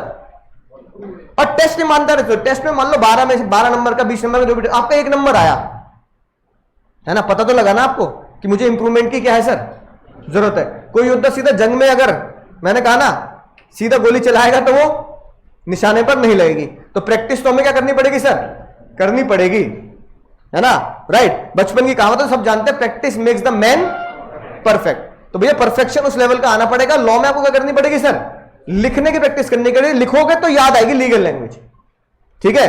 अब मुद्दा यह है कि अभी हमने जो देखा, जो हम देख रहे हैं किसी टीवी में, किसी सीरियल में, दुनिया में किसी के भी आसपास, तो हमें पता होना चाहिए कि हम इसकी मदद कैसे कर सकते हैं। अभी बताओ तुम गोविंदा की मदद कैसे कर सकते हो, बताओ, बिजनेस करने से रोकना void है, तो वो नहीं हटा सकता। है ना। अगर तुम वकील हो मान लो, है ना, तुमने सीए के बाद क्या कर ली, एलएलबी भी कर ली, वकील बन गए ना, कोई दिक्कत नहीं है। सीए में जितना लॉ पढ़ लिया उससे कम ही पढ़ना है वकालत में, है कि नहीं बात, राइट, ठीक है। मतलब इतनी गहराई में नहीं पढ़ना, एग्जाम देने होते हैं, आसानी से पास हो जाते हैं, ठीक है, राइट। अरे तो प्रैक्टिस, अरे जरूरी पहला केस जीत जाए तुम, ये तो बताओ। तुमने अगर तुमने पहली बात तो है कि तुम्हारे पास जो क्लाइंट आया, तुम्हें पता तो होना चाहिए, मैं समझाऊंगा, केस तो बाद में लड़ूंगा। अब ये गोविंदा तुम्हारे पास सारा कह रहा भैया बड़े सेठ है, वो क्या कहते हैं मेरे ढाबा उड़ाने की कह रहे हैं कि मेरे होटल के सामने तूने ढाबा खोल लिया, तेरे ढाबे पे ज्यादा ग्राहक आ रहे हैं, सस्ता खाना दे रहा है, सिखा मेरे होटल पे खाने नहीं आ रहा, मेरे ढाबा हटाने के लिए कह रहे हैं, बल्कि मैंने जमीन भी ले रखी है, मैंने लीगली उसका रजिस्ट्रेशन भी कर रखा है, तो बताओ मेरी सहायता क्या करोगे, बोलो। हाँ, जर्नल लाइफ में, प्रैक्टिकल लाइफ में कोई हमसे अकाउंट्स की एंट्री नहीं पूछता, पूछता है कोई नहीं, लेकिन जनरल लाइफ में ऐसी बातें पूछ लेते हैं लोग। बताइए यार क्या होगा, जनरल लाइफ में टैक्स की बातें लोग आपसे और ज्यादा पूछेंगे, सीए कर रहा है, बताइए जरा मेरे टैक्स कैसे बनेगा भाई, है ना, यार मैं टैक्स कैसे कैलकुलेट करूं। तो भैया इसलिए नहीं कि मुझे एग्जाम में पास होना है इसलिए मुझे पढ़ने हैं सब्जेक्ट, इसलिए पढ़ने हैं क्योंकि जब मैं अपने ऑफिस में जाऊंगा, मेरा क्लाइंट मुझसे ये सवाल पूछेगा तो मैं उसे जवाब क्या दूंगा। तो आप क्या जवाब दोगे गोविंदा को, गोविंदा का जवाब है भाई गोविंदा क्या पढ़ ले, सेक्शन 27 तेरी सारी समस्या का क्या है, समाधान है। अगर कोई सेठ तुझे लीगल बिजनेस करने से रोकता है, मैं तो कह रहा हूं पैसे खींच ले उससे, ले पैसे खींच ले, कहते सेठ जी नहीं करूंगा, है ना, लाओ 1 करोड़ रुपए दो, अबे 1 करोड़ भी ले और बिजनेस भी कर वहां, है कि नहीं बात। तो लीगली पैसे भी ले सकता है और क्या होगा, लीगली तुझे रोक भी नहीं सकते वो लोग। Reason as per section 27 of contract, तो बहुत छोटी बात होगी भैया। आर्टिकल 19 संविधान से बड़ा तो कुछ है ही नहीं, है कि नहीं बात। आर्टिकल 19 ऑफ इंडियन कॉन्स्टिट्यूशन आपको ये इजाजत देता है, आपका राइट है कि आप किसी के सामने बिजनेस कर सकते हैं, और अगर आपको कोई बिजनेस करने से रोकता है तो वो क्या होगा सर, वॉइड होगा। तो सेठ जी हारेंगे, सेठ जी हारेंगे नहीं हारेंगे, राइट, यही बात लिखी है कि आपको कोई बिजनेस करने से नहीं रोक सकता, ये लिखी बात। ये वाला केस याद रखना है, Brahmaputra tea company limited versus E Scarth, ये याद रखना है। ये बिल्कुल वही केस है जो मैंने भी गोविंदा वाला दिखाया तुम्हें। एक कंपनी का मालिक अपने नौकर को ये बोल रहा है जब तू कंपनी छोड़ के जाएगा ना 5 साल तक जॉब नहीं करेगा कहीं। तो मतलब 5 साल तक क्या करे, भीख मांगेगा 5 साल तक, बताना जरा। 5 साल तक बेचारा क्या करे, गरीबी में जिएगा, नहीं जॉब नहीं करेगा। तो 5 साल तक मेरी कंपनी में जॉब कर रहा है, तो बताओ ये रेस्टोरेंट ऑफ ट्रेड है या नहीं है, उसको जॉब करने से रोका जा रहा है। जज साहब ने क्या बोला, इट इज वॉइड। आपके यहां कोई इंप्लॉई राजू भैया काम कर रहे हैं, राजू भैया को बोल दिया अगर कभी भी जिंदगी में जॉब छोड़ के जाओ तो 5 साल तक जॉब नहीं करने का कहीं भी, तो कहां क्या करें फिर, खेती कर ले, है कि नहीं बात, राइट। तो जज साहब ने क्या बोला, ऐसे ही आप किसी को बिजनेस करने से रोकेंगे तो क्या होगा सर, वॉइड होगा। सर यहाँ पे एम्प्लॉयमेंट और प्रोफेशन की कैटेगरी में जाएगा, क्या चीज, हाँ प्रोफेशन में आ जाएगा वो, एक तरह सर्विस में है ना, कि 5 साल तक आप जॉब नहीं करेंगे। ऐसे ही सर एक बंदे ने खुद ही अपने पैर पे कुल्हाड़ी मार ली, वो कह रहा भैया मुझे जॉब पे रख लो और मैं जॉब नहीं करूंगा 800 माइल्स फ्रॉम मद्रास। मद्रास क्या है, अब चेन्नई हो गया भैया मद्रास, है कि नहीं बात। 800 माइल्स तक एमपी पहुंच जाएगा शायद 800 माइल में, तो है ना, राइट। 800 माइल तक, चेन्नई से 800 माइल्स नीचे, ईस्ट वेस्ट नॉर्थ साउथ पूरा 800 माइल तक, है ना। चेन्नई यहां है तो इस 800 माइल के घेरे तक मैं जॉब नहीं करूंगा। तो सही बात है गलत बात है, गंदी बात है कि नहीं, शाहिद कपूर आए गंदी बात, गंदी गंदी। जब सब कह रहे भाई ये क्या चक्कर है, मतलब किसी को तुम जॉब ही मत करने तो 800 माइल तक, है ना, गलत बात है। जज साहब ने क्या बोला, it was held that such agreement is void. क्यों है, आप रेस्टोरेंट ऑफ ट्रेड कर रहे हो, किसी बंदे को जॉब करने से रोक रहे हो 800 माइल तक, है कि नहीं बात? तो क्या कहेंगे सर आप इसे? रेस्ट्रेन ऑफ प्रोफेशन या रेस्ट्रेन ऑफ ट्रेड बोलेंगे ना। एग्जाम में क्या लिखना है सर? Restrain of trade. यानी कि मुझे बताओ रेस्ट्रेन ऑफ ट्रेड क्या हुआ सर? किसी को व्यापार लीगल व्यापार करने से रोकने का कॉन्ट्रैक्ट। सर वैलिड भी तो होगा कभी। रुक तो जाओ, रेस्ट्रेन ऑफ ट्रेड क्या हुआ? अभी हमने क्या पढ़ा बताओ, बात समझ में आ गई?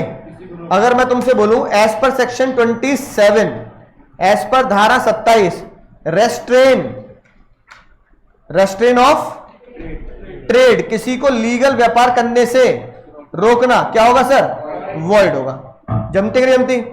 जमते कि नहीं? मोदी बोलते जमते कि नहीं जमते? जमते कि नहीं जमते? जमते है ना। अब भैया एक बड़ी गंभीर समस्या है हाँ, कि दुनिया में जो लॉ बनता है ना उसमें छेद लोग पहले करते हैं तो उसके एक्सेप्शन भी ढूंढ लेते हैं, है ना। अगर मैं बोलूं इसका एक्सेप्शन क्या होगा तो तुम क्या बोलोगे sir? Restrain of trade is Uri दादा, ये क्या हो गया? तो अभी तो तुमने बोला restrain of trade is void, अब तुम क्या बोल रहे हो? रेस्ट्रेन ऑफ ट्रेड इज, यार अजीब बात है। पहले तुम बोलते हो किसी को बिजनेस करने से रोकना क्या है? वॉइड है। अब तुम बोलते हो किसी को बिजनेस करने से रोकना क्या है? वैलिड है। यानी कि अब मैं किसी को बिजनेस करने से रोकूंगा तो क्या होगा? यानी हम किसी को बिजनेस करने से रोक सकते हैं। अजीब बात है, हम किसी को बिजनेस करने से रोक सकते हैं। अब इसका जो एक्सेप्शन आया, पहला एक्सेप्शन आया, ये पहला एक्सेप्शन पता है कौन बना? पहला एक्सेप्शन बना ये भैया बने पहला एक्सेप्शन। आज विराट सर के साथ तो छोटे तू बाउंड्री हुआ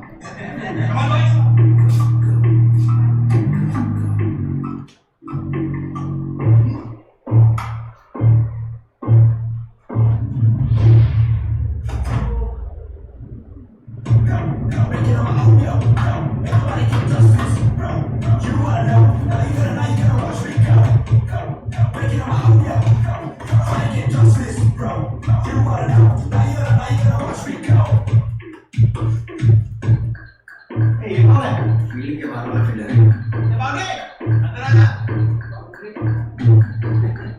ये एनर्जी कहां से आ रही है इसके पास? कल से मैं ही बूस्ट पी के पढ़ाऊंगा, 2 घंटे के जगह 4 घंटे चलेगी क्लास फिर। और तुम भी बूस्ट पी के आना फिर। वो कह रहा है मैं बॉर्नवीटा पीता हूं।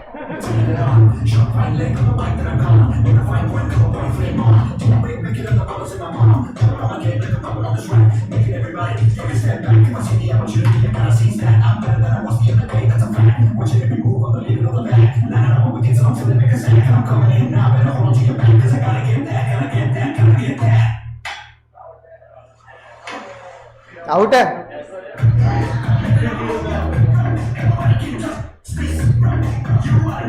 जब स्टैमिना बड़ा होगा कोई चैलेंज बड़ा नहीं होगा। कल से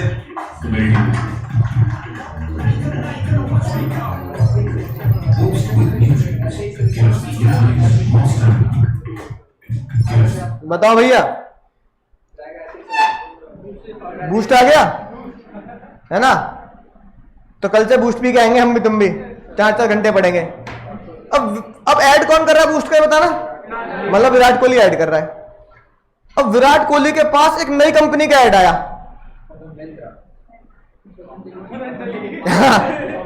विराट कोहली के पास मान लो एक नई कंपनी का ऐड आया, पावर वीटा।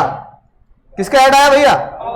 पतंजलि का पावर वीटा, है ना, राइट। या फिर मान लो ऐड, अच्छा बोर्नवीटा भी तो है, पावर वीटा का ऐड आया भैया। हम भैया आप विराट कोहली कह रहे भैया पतंजलि का ऐड करोगे, पतंजलि का पावर वीटा। अब मान लो बूस्ट के ऐड के लिए विराट कोहली 5 करोड़ रुपए ले रहा है, रामदेव बाबा कह रहे हैं पावर वीटा का ऐड करते हमसे ले ले 10 करोड़। कितने ले ले? डबल। भक्ता हो जाइए, फिर एंड में क्या दिखाएगा? Power Vita. उछलते हुए तेरी फोटो लगाएंगे बच्चे की जगह, है ना। फिर भैया किसको गुस्सा आया? बूस्ट बिक रहे हैं, बोर्नवीटा नहीं बिक रहे, फिर किसका ऐड आया? बोर्नवीटा का ऐड आया। बोर्नवीटा का लगे, फिर हॉर्लिक्स वालों का ऐड आ गया। अब भैया चारों तरफ से भैया क्या हो रहा है? विराट कोहली के पास क्या आ रहे हैं? ऑफर आ रहे हैं। बोर्नवीटा वाले कह रहे हैं तैयारी जीत की, कहते नहीं वो दौड़ता हो जाता है बच्चा मम्मी के साथ अपनी, और फिर एंड में क्या बोलता है? तैयारी जीत की। और विराट कोहली कह रहे हैं बच्चा नहीं भागेगा मम्मी के साथ, तू भागेगा अपनी मम्मी के साथ, है कि नहीं बात? और भागते भागते क्या होगा सर? तैयारी जीत की बोल रही थी, तैयारी जीत की, हम तुझे देंगे 20 करोड़ रुपए। अब विराट कोहली मन में लालच आएगा नहीं आएगा? इंसान क्या है? लालच का पुतला है। उसने कहा 5 करोड़ 20 करोड़ 3 गुना ज्यादा पैसा। उसने कॉन्ट्रैक्ट साइन कर लिया किसके साथ? बॉर्नविटा के साथ। अब भैया बॉर्नविटा के साथ कॉन्ट्रैक्ट हो गया भैया, अब वो कह रहे हैं कि ठीक है कोई बात नहीं, बूस्ट का ऐड चल रहा है। ये बात किसको बुरी लगी? अब भैया विराट कोहली पहले बूस्ट का ऐड कर रहा है, फिर किसका ऐड कर रहा है? बॉर्नविटा का, फिर किसका ऐड कर रहा है? पावर वीटा का, फिर किसका ऐड कर रहा है? हॉर्लिक्स का, है कि नहीं बात? अब सबके सबसे पैसे ले लिए उन्हें, 50 करोड़ इकट्ठे कर लिए। जो बेचारा बूस्ट पी के बेचारा फील्डिंग कर रहा होगा, कह रहा मम्मी से, मम्मी बॉर्नविटा लिया, चारों लिया, आधा चम्मच चारों को लाऊंगा। मम्मी चारों पीने हैं, कोहली भैया ने बोला चारों पीने हैं। अब ये बताओ भैया, अगर कोई क्रिकेट बालक जो खेल रहा है वो कोहली के ऐड से इंस्पायर हो रहा है, तो वो क्या बूस्ट ही तो पिएगा? क्योंकि उसे लगता है विराट कोहली भी क्या कर रहा है फील्डिंग में, बूस्ट पी के भी बैटिंग कर रहा है वो। अब वो कर रहा चारों। अब घर वाले परेशान है, घर वाले पीटेंगे नहीं पीटेंगे? कल तो बूस्ट कह रहा था, अब बॉर्नविटा ले आओ, फिर पावर वीटा ले आओ, चारों घोल ले, मिक्सिंग कर ले, कॉकटेल बना ले इसकी, है बे? ठीक है, पीटेगा नहीं पीटेगा वो? अब इससे बच्चे के मां बाप से ज्यादा बुरा पता किसको लग रहा है? किसको? बूस्ट को। बूस्ट वाले कह रहे हैं, बूस्ट उन्होंने केस कर दिया विराट कोहली के ऊपर कि जब वो हमारा ऐड कर रहा है, किसका?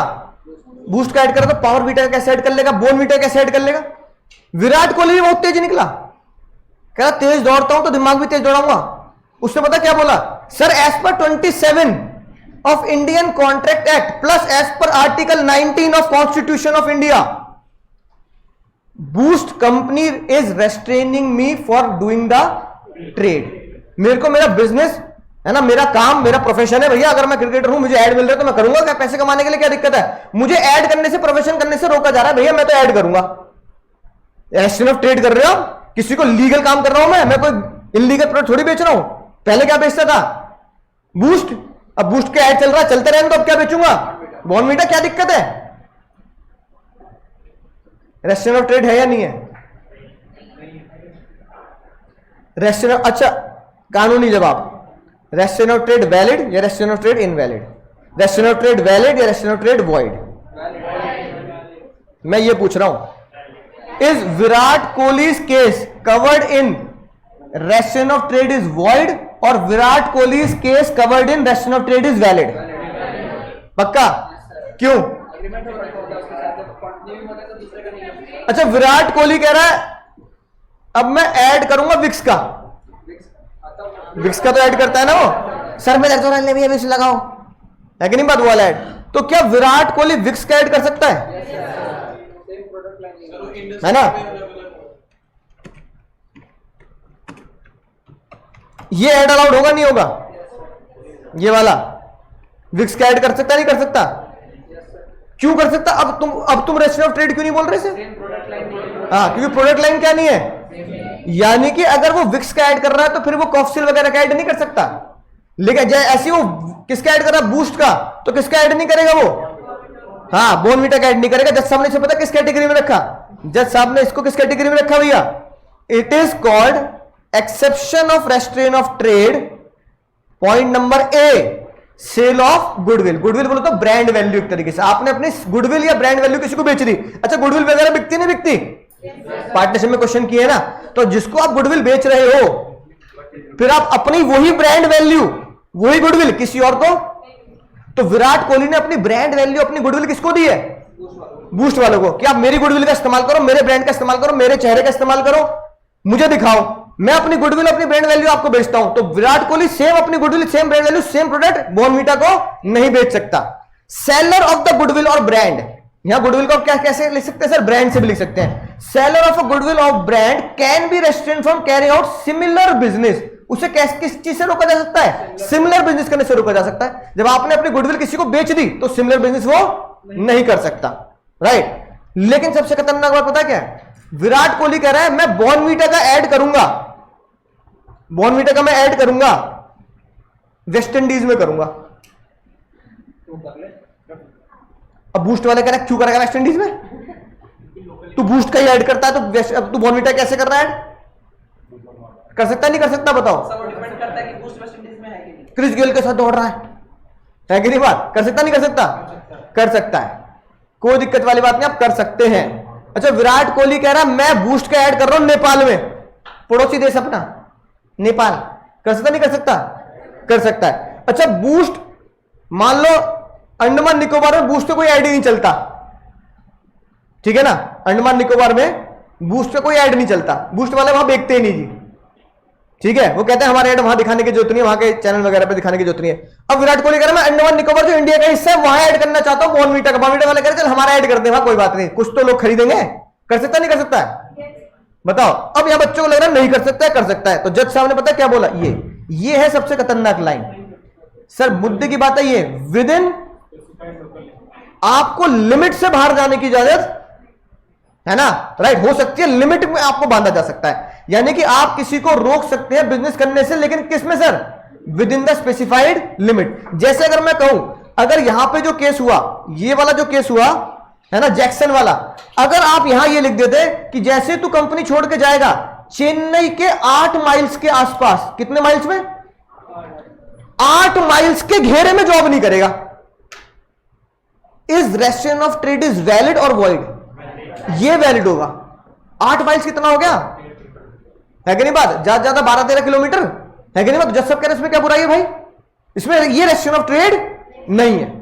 बात समझ में? आप किसी को बिजनेस करने से रोक सकते हैं, पर कहां रोकेंगे? With in a limit. एक बंदा लिमिट से बाहर जाके सेम काम कर रहा है तो आप उसे मना नहीं कर सकते। ये बंदा कह रहा है ठीक है 8 माइल में नहीं करूंगा, लेकिन मैंने एक नई कंपनी ढूंढ ली जो आपकी कंपनी से 20 माइल पे दूरी पे है, 20 माइल्स की दूरी पे है, कर सकता नहीं कर सकता? कर सकता है। यानी एक सबसे खतरनाक बात जो बहुत इंपॉर्टेंट है एग्जाम के लिए, जो बच्चा एग्जाम में गलती करता है, क्या उसे लगता है restriction of trade is void, कोई दिक्कत नहीं, लेकिन रेस्ट्रिक्शन ऑफ ट्रेड को हम किसी भी बिजनेसमैन को क्या कर सकते हैं सर? ट्रेड करने से बोलो रोक सकते हैं, लेकिन कब रोकेंगे सर? आपको लिमिट है ना, स्पेसिफाइड लिमिट आपको क्या करनी पड़ेगी सर? डिफाइन करनी पड़ेगी। और स्पेसिफाइड लिमिट कैसे डिफाइन होगी? या तो आप एरिया डिफाइन करेंगे, है ना, और स्पेसिफाइड टाइम भी डिफाइन कर सकते हैं। एरिया और या एंड टाइम भी डिसाइड कर सकते हैं। यानी आपने ये बोला 8 माइल्स तक नहीं करेगा, अब वो कह रहा जिंदगी भर, आपने मतलब क्या लक्ष्मण रेखा खींच दी कि भैया तू कंपनी के 8 माइल्स तक जिंदगी भर नहीं कर सकता, कंपनी के 2 माइल्स की दूरी पर मुझे जॉब मिल रही है, ठीक है, कि जिंदगी भर नहीं कर सकता मैं 2 माइल्स की दूरी पे जॉब, ये भी तो गलत है। तो जज साहब ने बोला आप एक तो एरिया डिफाइन कर दिया, एरिया के साथ क्या डिफाइन करना पड़ेगा? टाइम। आपने बोला 8 माइल्स के अंदर जॉब नहीं करेगा और 2 साल तक नहीं करेगा। तो जज साहब कह रहे जमती है बात, लेकिन आप कह रहे हो 20 साल तक नहीं करेगा, आप कह रहे हो जीवन भर जॉब नहीं करेगा, तो आपने तो उसको क्या कर दिया सर? बंद कर दिया एक कॉन्ट्रैक्ट के अंदर। तो कोई शादी थोड़ी कर ली आपके साथ, जिंदगी भर कॉन्ट्रैक्ट चलेगा, है कि नहीं बात? जिंदगी भर साथ निभाना है, साथ निभाना साथिया ना। जज साहब ने बोला भाई जिंदगी भर का साथ नहीं हो सकता, स्पेसिफाई कर दो टाइम भी और स्पेसिफाई कर दो एरिया भी। तो जज साहब ने कहा 8 miles for 2 years can be justified, but 8 miles for 20 years it can not be justified. आप किसी को रेस्ट्रिक्शन ऑफ ट्रेड है ना कर सकते हो, restriction of trade is valid but up to the specified time and specified area. बात समझ में आ गई बात? ये लिखी बात, सबसे खतरनाक बात है ये, रीजनेबल प्रोवाइडेड दैट, है ना, एग्जाम के लिए मोस्ट इंपॉर्टेंट ये है, एक्सपेक्टेड फॉर एग्जाम। क्वेश्चन इसके ऊपर बनता है मुन्ना मुन्नी, याद रखना, क्वेश्चन इसके ऊपर बनेगा, क्योंकि बच्चे को यही गलती करनी है, एग्जामिनर को पता बच्चा यही गलती करेगा, है ना। जैसे वो कह रहा है ना छोटी छोटी रातें लंबी हो जाती है ना, तो भैया छोटी छोटी बातें एग्जाम में क्या होती है सर? छोटी छोटी रातें लंबी हो जाती है, बैठे बिठाई हुई नींदें उड़ जाती हैं। जैसे ये वाला गाना, ऐसे एग्जाम में भी छोटी छोटी बातें लंबी हो जाती है, फिर तुम्हारी नींदें उड़ जाएंगी। ये क्या पूछ लिया, है ना, समझ में बात? तो वो छोटी छोटी बात यही है। बट आप क्या पढ़ चुके हो? ये पूरे हिंदुस्तान में बच्चे क्या पढ़ चुके हैं? Restriction of trade is void, there is exception कि restriction of trade is valid, goodwill. अब गुडविल में भी वो क्या पूछेगा? टाइम एंड स्पेस डालेगा, है कि नहीं बात? तो जज साहब ने बोला एग्जाम में मुन्ना क्वेश्चन ये बनता है, रेस्ट्रेन इज रीजनेबल टाइम के हिसाब से और स्पेस के हिसाब से। रेस्ट्रेन इज रीजनेबल टाइम के हिसाब से और स्पेस के हिसाब से, है ना। टाइम क्या हो सकता है, 6 महीने, 1 साल, 2 साल। स्पेस क्या हो सकता है, 1 किलोमीटर, 10 किलोमीटर, 20 किलोमीटर, 50 किलोमीटर, ठीक है ना। 1000 किलोमीटर का कोई स्पेस नहीं होता कि 1000 किलोमीटर तक बिजनेस नहीं करेगा तू। बात समझ में आ गई। तो आप किसी को बिजनेस करने से रोको, और जो बंदा गुडविल बेच रहा है उसको बिजनेस करने से रोको। तो बूस्ट वाले विराट कोहली को रोक सकते हैं, पर कब तक रोक सकते हैं, स्पेसिफाइड टाइम तक और स्पेसिफाइड लिमिट तक। जब तक ऐड चलाने की हाँ राइट। जैसे उसने क्या किया, कॉन्ट्रैक्ट किया 3 साल का, तो 3 साल के बाद वो बोनवीटा कर सकता नहीं कर सकता, कर सकता, तो कॉन्ट्रैक्ट खत्म हो गया। या उसने लिमिट बांध दी कि नॉर्थ में कर ले ऐड, साउथ का मत कर, तो साउथ में वो बोनवीटा कर सकता नहीं कर सकता, बिल्कुल कर सकता है। बात समझ में आ गई, बोलो समझ गए सर। सर जैक्शन वाले केस में वो अपना गुडविल कहाँ बेच रहा था, जो आपने कहा कि 8 महीने का तो हो सकता है। ये मैं एग्जांपल दे रहा हूं कि अगर ये 8 माइल्स कर दे तो आप इस ऐसी रिस्ट्रिक्शन लगा सकते हैं। 8 माइल्स तक कर दे कोई दिक्कत नहीं है कि नहीं बात। लेकिन वो 800 माइल कर रहा है तो रेस्ट्रेन ऑफ ट्रेड है भाई। 800 माइल मतलब एक तरीके से आपने आधा हिंदुस्तान का, आधे से ज्यादा हिंदुस्तान कवर कर लिया उसके लिए, कि चेन्नई से 800 माइल्स की दूरी तक तो काम ही नहीं करेगा, 1200 किलोमीटर में दिल्ली पहुंच जाएगा वो, है ना। एक बंदे जो साउथ में रहेगा, नॉर्थ तक काम ही ना कर पाए, तो रेस्ट्रेन ऑफ ट्रेड है। आपने कितना ज्यादा एरिया, उसका ज्योग्राफिकल एरिया वाइड कर दिया। तो जज साहब ने बोला कि एक्सेप्शन में जब हम कहेंगे restraint of trade is valid, तो वो वैलिड कितने टाइम के लिए होगा, some reasonable point of time and some reasonable point of space. देखो केस क्या आया, ध्यान से पढ़ना विषय। एस सेलर है इंटीमेशन ज्वेलरी का, उसने क्या बोला कि वो बिजनेस नहीं करेगा, बिल्कुल सही बात है ना, राइट। रेस्ट्रेन विद द, क्या वो रियल ज्वेलरी भी नहीं बेच सकता, बेच सकता है ना भाई। 2 अलग अलग प्रोडक्ट है, एक हो गया मान लो इंटीमेशन ज्वेलरी, मान लो जैसे आर्टिफिशियल ज्वेलरी, और एक हो गई गोल्ड की ज्वेलरी। आपने मुझे किसके लिए मना किया है, आर्टिफिशियल, मान लो आर्टिफिशियल के लिए मना कर दिया, तो क्या मैं गोल्ड की ज्वेलरी बेच सकता नहीं बेच सकता। तो जज साहब ने क्या बोला, restraint with regard to intimation jewellery was valid. आप किसी को रोक सकते हैं, है ना, कि कौन सी ज्वेलरी नहीं बेचेगा तू, हाँ, बट नॉट रिगार्डिंग द, कुछ इस तरीके से होगा कि आपने बूस्ट वाले ने बोल दिया तो सिमिलर बिजनेस का ऐड नहीं करेगा, पर विराट कोहली विक्स का तो कर सकता है, तो इंटीमेशन ज्वेलरी का ऐड नहीं कर रहा, क्योंकि मैंने अपनी गुडविल किसको दे दी, इंटीमेशन ज्वेलरी के ब्रांड को दे दी। तो भैया गोल्ड की ज्वेलरी का तो करने दो भाई, वो गोल्ड की ज्वेलरी इंटीमेशन ज्वेलरी दोनों क्या हो गई सर, अलग हो गई। तो भैया मैं बूस्ट का ऐड नहीं कर रहा, तो कफ सिरप का तो ऐड कर सकता हूं, कफ सिरप बूस्ट में तो कुछ तो अंतर होगा ना, बात समझ में आई। तो जज साहब ने बोला भैया इंटीमेशन ज्वेलरी पे आप रेस्ट्रेन नहीं लगा सकते। और बी पॉइंट बहुत आसान, भूल ना जाना बचपन का प्यार, है ना। आज तो बहुत बढ़िया बात हो गई सर। पार्टनरशिप में अगर आपने एग्रीमेंट के, बहुत ध्यान समझना मुन्ना मुन्नी, पार्टनरशिप में एग्रीमेंट किया है एज पर पार्टनरशिप एक्ट 1932, यानी अभी हम क्या पढ़ रहे हैं सर, कॉन्ट्रैक्ट एक्ट। अब हमें क्या पढ़ना पड़ेगा साथ साथ, partnership act, the Indian partnership act, टीपा।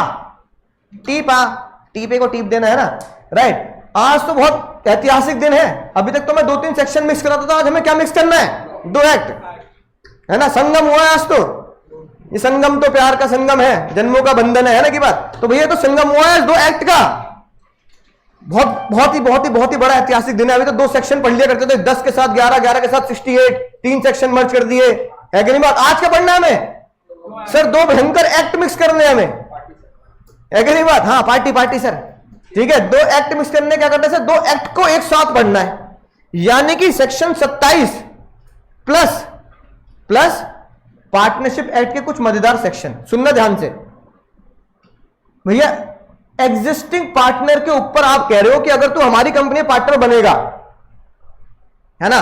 मान लो भैया सर कह रहे हैं, सर पार्टनरशिप चला रहे हैं अकाउंट्स वाले भैया, वो मुझे कह रहे हैं अंकुर सर अब मैं आपको पार्टनर बना रहा हूं, फिर मेरे ही पढ़ाओगे और कहीं नहीं पढ़ाओगे, हिस्सेदारी ले लो मुझसे, है ना। पार्टनर बन जाओ, 50-50 के पार्टनर बन जाते हैं, लेकिन 50-50 के पार्टनर बनते फिर आपको सिर्फ यहीं पढ़ाना और कहीं नहीं पढ़ाना। क्या मेरे ऊपर ये रेस्ट्रेंट लगाना या क्या ये लगाम लगाना वैलिड है या नहीं है, वैलिड है। लेकिन पर अक्सर कहते हैं कि भैया आप मेरे आप पढ़ा रहे हो तो साउथ में भी नहीं पढ़ा सकते। वो मुझे ले गया सर मेरे वहां चलो साउथ में, कहां पे रहते हैं भाई, नहीं साउथ में कहां पे, बैंगलोर, हाँ सर साउथ में चलो बैंगलोर। अब बताओ क्या, मैं कह रहा बैंगलोर ले लो, हाँ तो बैंगलोर ले लिया मैंने, तो क्या बैंगलोर में पढ़ा सकता नहीं पढ़ा सकता? अब मैं ये कह रहा हूं कि अब समझना ध्यान से, रेस्ट्रेन ऑफ ट्रेड कि मैं पार्टनर बन गया, वैलिड इनवैलिड? वैलिड। पर अक्सर मुझे क्या कर सकते हैं? रोक सकते हैं, रोक सकते हैं, रोक सकते हैं, लेकिन कहां तक रोक सकते हैं? एक रीजनेबल लिमिट में रोक सकते हैं। तो देखो ये लिखी बात बिल्कुल सही बात है। एक पार्टनर को बोल दिया shall not carry on business other than of firm while he is a partner is. अब ये बात सेक्शन 11 भी बोलता है और सेक्शन 27 में भी ये बात लिखी है। तो इसका मतलब क्या हुआ? Is restrain of trade is valid और नॉट? तो क्या लिखूंगा? रेस्ट्रेन ऑफ ट्रेड इज, रोक सकते हैं, बिल्कुल रोक सकते हैं, क्या दिक्कत है? कोई दिक्कत नहीं भैया। बोलो बात समझ में आ गई? सिंपल सी बात है। अब आउटगोइंग पार्टनर की बात करते हैं। किसकी बात करते हैं सर?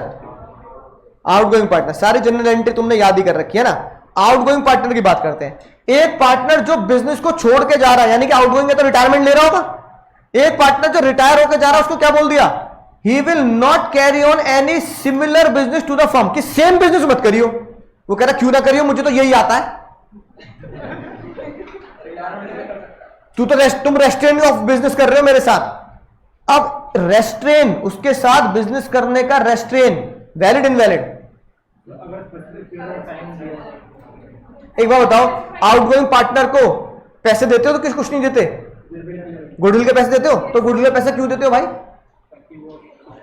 हम उसकी गुडविल खरीदते हैं, समझ रहे हो भाई? उसे कोई शगुन का लिफाफा देना है, नानी के यहां से जा रहा तू जा ले, है तो उसे पैसे क्यों दे रहे हो भाई? तो जा रहा तुम्हारी फर्म छोड़ के, फिर तुम उसे पैसे भी क्यों दे रहे हो भाई? बताओ ना क्यों दे रहे हो पैसे?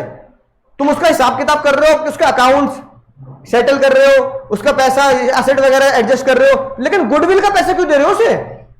उसने अपनी इज्जत, अपनी रेपुटेशन, अपनी रिस्पेक्ट खुद कमाई है, लेके जा रहा है वो, लेकिन तुम कह रहे हो ना अपनी तू गुडविल का पैसा ले ले। गुडविल का पैसा क्यों दे रहे हो? क्योंकि आप उससे गुडविल खरीद रहे हो मुन्ना। आप उससे क्या खरीद रहे हो? अब आप उससे गुडविल क्यों खरीद रहे हो? कह रहे हो अपना ब्रांड, अपना नाम, अपनी गुडविल मुझे बेचता, फर्म को बेचता। क्यों बेच रहे हो? पता क्यों? कि वो सेम बात क्या ना करे, किसी और से ना करे, और सेम बिजनेस किसी और के साथ ना करे। इसीलिए खरीदते न लायक हो पार्टनरशिप में हम क्या? Goodwill of outgoing partner. हम उसको पैसा दे रहे हैं तो उससे क्या ले रहे हैं? गुडविल ले रहे हैं। अब गुडविल क्यों ले रहे हैं? ताकि वो क्या ना करे, सेम बिजनेस कहीं और ना करे। तो सब कह रहे तूने पैसे ना पकड़े ना, बता तूने पैसे ना पकड़े ना पैसे तूने गुडविल के पैसे क्यों पकड़े? कि तूने अपनी गुडविल, अपनी रेपुटेशन किसको बेच दी? फर्म को बेच दी। तो तू सेम बिजनेस नहीं करेगा। बात समझ में आई? तो उसमें क्या बुराई है? Restrain of trade is valid. Outgoing partner कह रहे हैं पैसे ले जा रहा है भाई, पैसे ले जा रहा है तो क्या होगा? तो फिर कर सकता है।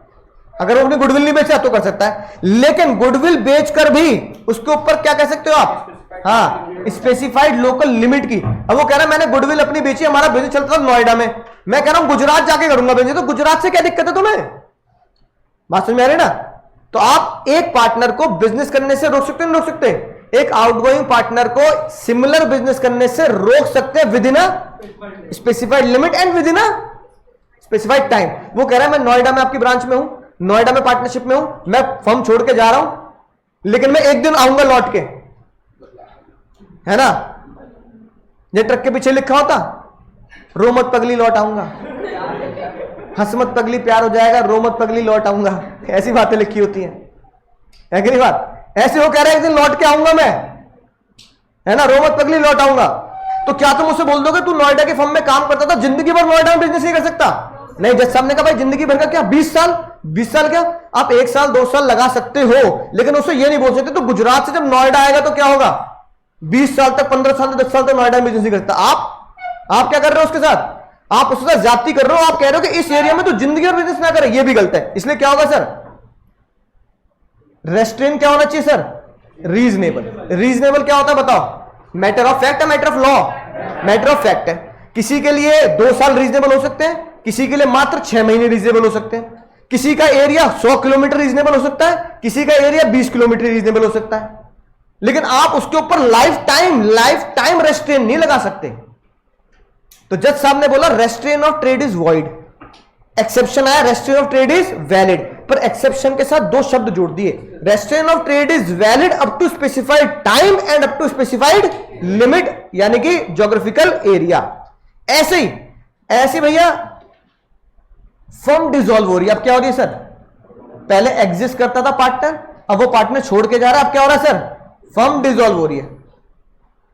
ठीक है, ये सेक्शन 1136। अब सेक्शन 54, फर्म डिसॉल्व हो रही है, सारे के सारे पार्टनर आपस में एग्रीमेंट कर रहे हैं, कोई सिमिलर बिजनेस नहीं करेगा, है ना। 2-4 पार्टनर बोल रहे हैं यही तो आता है हमें और यही ना करें। बताओ भैया, यही तो आता है यही ना करें, ये क्या चक्कर है ना। एक चोर कह रहा है एक चोरी तो आती है मुझे, चोरी ना करो तो खाऊंगा क्या? आदत है उसको। कह रहे ना भैया ना, तुझे अब बिजनेस नहीं करना, चाहे तुझे यही आता पर यही नहीं करेगा। अब वो कह रहा है ये आता है और यही नहीं करूंगा तो खाऊंगा क्या? तो क्या पूरी इंडिया में नहीं करेगा? नहीं, उससे क्या बोला, जिस एरिया में तुम्हारी फर्म थी वहां मत कर। नोएडा में फर्म थी, कोई बात नहीं, यहां मत कर, बरेली चला जा। झुमका गिरा रहे बरेली के बाजार में, है ना, बरेली चला जा तू, ठीक है, यहां मत कर। तो भैया एमपी चला जा, बनारस चला जा, तो भैया वहां तो कर सकता है ना। तो जज साहब ने ये बोला, अगर फर्म डिसॉल्व हो रही है तो आप ये लॉ लगा सकते हैं, ऑल ऑफ देम, होश में पढ़ लो इसे, इधर ध्यान दो, all of them will not carry similar business to the firm. सारे के सारे सिमिलर बिजनेस नहीं करेंगे। लेकिन भैया कब तक नहीं करेंगे? हाँ, रीजनेबल टाइम और रीजनेबल लोकल एरिया। ठीक है, मैं नोएडा में नहीं करूंगा तो भैया बनारस में तो करने दो यार। अच्छा, मैं नोएडा में नहीं करूंगा तो 2 साल बाद तो आने दो नोएडा में। बिल्कुल सेम बात, सेम नहीं है कहानी? कहानी सेम नहीं है क्या? ऐसे भैया जो पार्टनर गुडविल बेच के जा रहा है अपनी, है ना, आप उससे बिजनेस करने से रोक सकते नहीं रोक सकते? रोक लो, लेकिन कब तक? यानी नीचे की 4-5 लाइन क्या है? शेम टू शेम है। यानी कि आप पार्टनर हो, पार्टनरशिप छोड़ के जा रहे हो, पार्टनरशिप डिसॉल्व हो रही हो, अपनी गुडविल बेच के जा रहे हो, कोई भी पार्टनरशिप का केस हो, पार्टनर बिजनेस रीजनेबल टाइम और रीजनेबल लिमिट में नहीं कर सकता। आप उसे रेस्ट्रिक्शन ऑफ ट्रेड नहीं बोलोगे, यानी आप उसे बोलोगे रेस्ट्रिक्शन ऑफ ट्रेड इज, हाँ, तो आप बोलोगे restrain of trade is valid. लेकिन वैलिड के साथ जज साहब ने एक शर्त जोड़ दी है, क्या? स्पेसिफाइड टाइम और स्पेसिफाइड लिमिट। जो बिजनेस है पूरे इंडिया में फैला है, उसके लिए स्पेसिफाइड प्लेस क्या होगा? पूरा इंडिया। फिर तो वही हो गया, फिर तो आपकी टर्म्स के ऊपर बात है ना, मैटर ऑफ फैक्ट हो गया फिर तो ये। हाँ, मैटर ऑफ फैक्ट हो गया फिर ये। बात समझ में आ गई? बोलो समझ गए सर? अब ये बताओ, आइसक्रीम तो खाई होगी, कभी नहीं खाई? डेली? बोलो भैया, है ना, डेली खाते हो? अब सुनना ध्यान से, डेली में आप जब आइसक्रीम खाने जाते हो तो मुन्ना होश में सुनना, तो मुन्ना होश में सुनना, अगर आइसक्रीम खाने जा रहे हो तो पता लगा आइसक्रीम के अलग अलग क्या होते हैं सर? वेंडर होते हैं, है ना। मान लो भैया, हाँ, ये कौन हो गया भैया? हाँ, मम्मी डेयरी है ना, ठीक है। ये कौन हो गया भैया? ये अमूल हो गया, ठीक है। सारे मत लिखवा देना आप। हाँ, चलो, ये वेंडर कौन हो गया भैया? एमोर कह दो, ये कह दो भैया क्वालिटी वॉल्स हो गया, है ना, राइट। अब साथ के साथ एक आइसक्रीम सेलर और है जो लोकल है,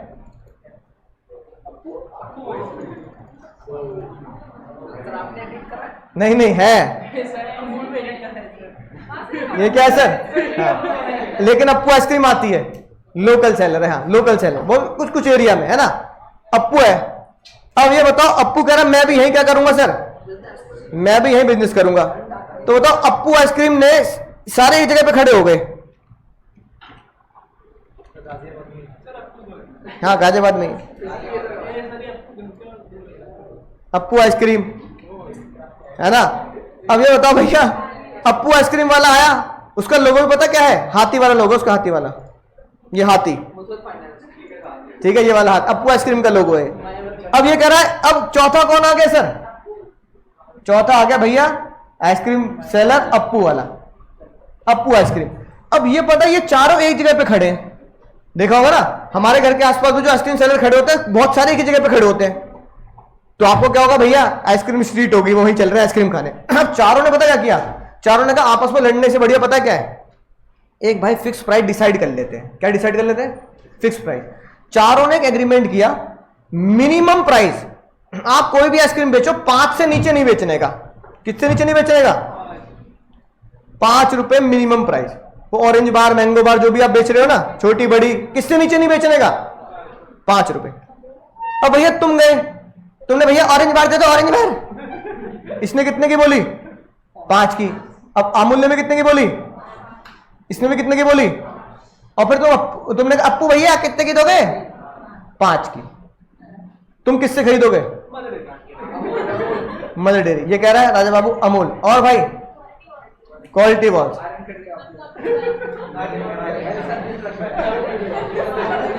गाजियाबाद से आए हुए बच्चे भी यही बोल रहे कि अप्पू खरीदेंगे,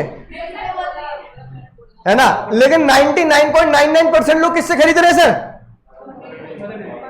मतलब अप्पू से नहीं खरीद रहे। अप्पू बेचारा रोज आता है, भीड़ जुटती हुई देखता है, और किस तरफ देखता है? अपने कंप्यूटर की तरफ देखता है। कहता 100 लोग आज आइसक्रीम खरीदने आए, सिर्फ एक मेरे पास आया, पता नहीं क्यों आया। वो भी उसे भी खुद पे डाउट हो गया, उसे क्यों आया मेरे पास। उससे कह रहा तू मेरे से क्यों खरीद रहा है, मेरे डेयरी पे क्यों ना जा रहा है कि नहीं बात। तो हमें लगता है लोकल सेलर के हमें ब्रांड वैल्यू पे क्या नहीं होता, विश्वास नहीं होता। फिर क्या हुआ, जैसे आप अप्पू के आइसक्रीम खरीदने गए, आपने पूछा अप्पू वाले से, अप्पू वाले ने आपसे पूछा भैया मेरी आइसक्रीम क्यों नहीं खरीद रहे, तो आपने पता क्या जवाब दिया? आपने ये जवाब दिया,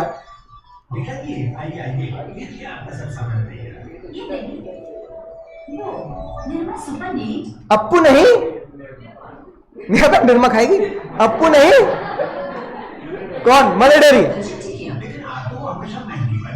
लेती थी जो वही महंगे दामों वाली क्वालिटी, वही सफेदी, वही जहाज कम दाम में मिले, कोई ये क्यों नहीं? मान नहीं।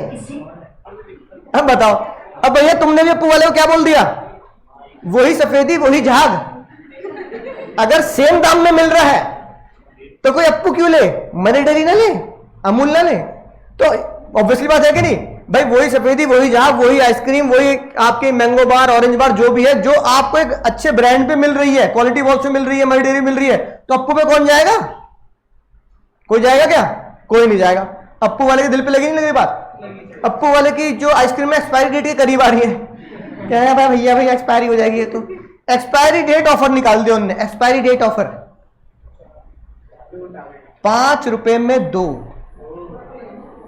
5 की दो, 5 की दो, 5 की दो, 5 की दो। अप्पू चिल्ला रहा है, भीड़ लगेगी नहीं लगेगी? अब बच्चे जा रहे, कह रहे हैं भैया तुझे पता है घर से मम्मी ने 10 रुपए दिए थे, एक तेरी एक मेरी, 2 तो मिलेंगी। अब 2 तो खाइयो, 2 मेरी खाइयो। कहां से 2 खाएंगे? कहां पे? अप्पू पे। अब सारी भीड़ कहां भाग ली? अप्पू की तरफ। ठीक है, अब इनको गुस्सा आएगा नहीं आएगा? अब भैया मदर डेयरी वाले कह रहे हैं भाई ये तो बेईमानी है, गंदी बात। क्वालिटी वॉल्स, अमूल वाले सब गुस्सा कर रहे हैं। भाई अब हमने एग्रीमेंट किया था, क्या एग्रीमेंट किया था? कि 5 से नीचे कोई भी आइसक्रीम नहीं बेचेगा, और तू 5 के नीचे लगा, 5 की 2 बेच रहा तू, 3 की 1, 5 की 2, है ना? ये ऑफर निकाल रहा तू, है कि नहीं बात? भैया बिल्कुल गलत बात है। ई नहीं चौल भाई, बिल्कुल भी नहीं चौल भाई। तेरे को क्या करना पड़ेगा सर? दुकान बंद करनी पड़ेगी, या फिर 5 ये वाला बोर्ड हटा के 5 के रुपए की एक आइसक्रीम का बोर्ड लगाना पड़ेगा। अप्पू कह रहा भाई साहब 1 महीने से आइसक्रीम नहीं बिकी, 1 महीने से रोज आ रहा हूं, आइसक्रीम नहीं बिकी। लोग यही कह रहे हैं वही सफेदी वही झाग, कम दामों मिले, सेम दाम में मिले, को ये क्यों ले ये ना ले, आइसक्रीम नहीं बिक रही। आप मुझे मेरा बिजनेस मेरे हिसाब से करने से रोक रहे हो। आप क्या लगा रहे हो सर? रेस्ट्रेन ऑफ ट्रेड कर रहे हो मेरे साथ, रेस्ट्रेन ऑफ ट्रेड। आप मेरे साथ सर रेस्ट्रेन ऑफ ट्रेड कर रहे हो। मैं तो बेचूंगा 5 की 2 बेचूंगा। जब मेरी आइसक्रीम कोई खरीद नहीं रहा, जब मेरा प्रोडक्ट कोई खरीद नहीं रहा, तो मैं अपने प्रोडक्ट को क्यों ना बेचूं कम दाम में, एक्सपायर कर दूं उसे, कुछ तो आ जाएंगे पैसे। अब मेरी ब्रांड वैल्यू इतनी नहीं तो क्या करूं? रेस्ट्रेन ऑफ ट्रेड कर रहे हो। बात कोर्ट तक चलेगी। रेस्ट्रेन ऑफ ट्रेड है नहीं, मैं ये पूछ नहीं रहा, मैं कह रहा हूं restrain of trade is valid या restrain of trade is void.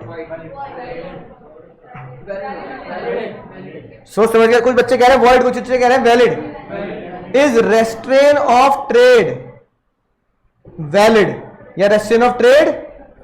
क्या अप्पू को बिजनेस करने से रोका जा रहा है? वैलिड रोका जा रहा है या भैया वॉइड? नहीं, गलत कर रहे हैं उसका। वैलिड है। तख्ती हटानी पड़ेगी 5 की 2, 5 की 2। मतलब अब उसे 5 की 2 बेच सकता है या 5 की 1 ही बेचनी पड़ेगी? 1 ही बेचनी पड़ेगी। एक ही बेचनी पड़ेगी? नहीं, 5 की 2 नहीं बेच सकता। बेच सकता। सेम केस आया कोर्ट नहीं, कोर्ट में सेम केस आया, सेम डिट्टो केस। सुनना ध्यान से।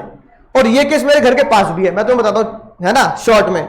मेरे घर के पास एक मार्केट है, उसका नाम है आश्रम मार्केट।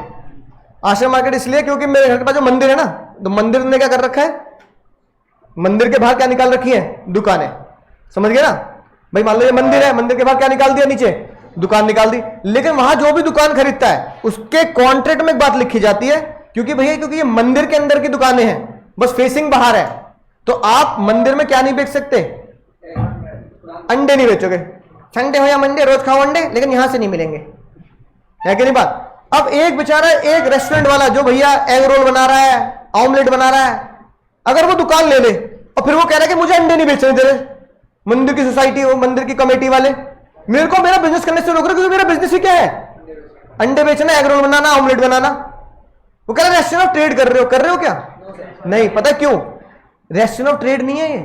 रीजन पता क्या है? जब आप कहीं पे व्यापार करते हो, सुनने जान, जब आप कहीं पे व्यापार करते हो तो व्यापार संगठन बनता है। क्या बनता है? यानी कि मर्चेंट या व्यापारी एक यूनियन या कमेटी बनती है। उस कमेटी के नियम हर व्यापारी को क्या करने पड़ते हैं? फॉलो करने पड़ते हैं, मानने पड़ते हैं। आपने एक चीज ऑब्जर्व की होगी कि आपके यहां जो मार्केट है उसकी मंगल को छुट्टी होती है, ट्यूसडे, लेकिन दूसरी मार्केट है वो संडे को बंद रहती है कि नहीं बात? तो कुछ मार्केट मोस्टली ट्यूसडे को बंद रहती है। मेरे घर के पास जवाहर गेट में दिखाया था, वो ट्यूसडे बंद रहता भैया, उधर मार्केट लोग छुट्टी करते हैं।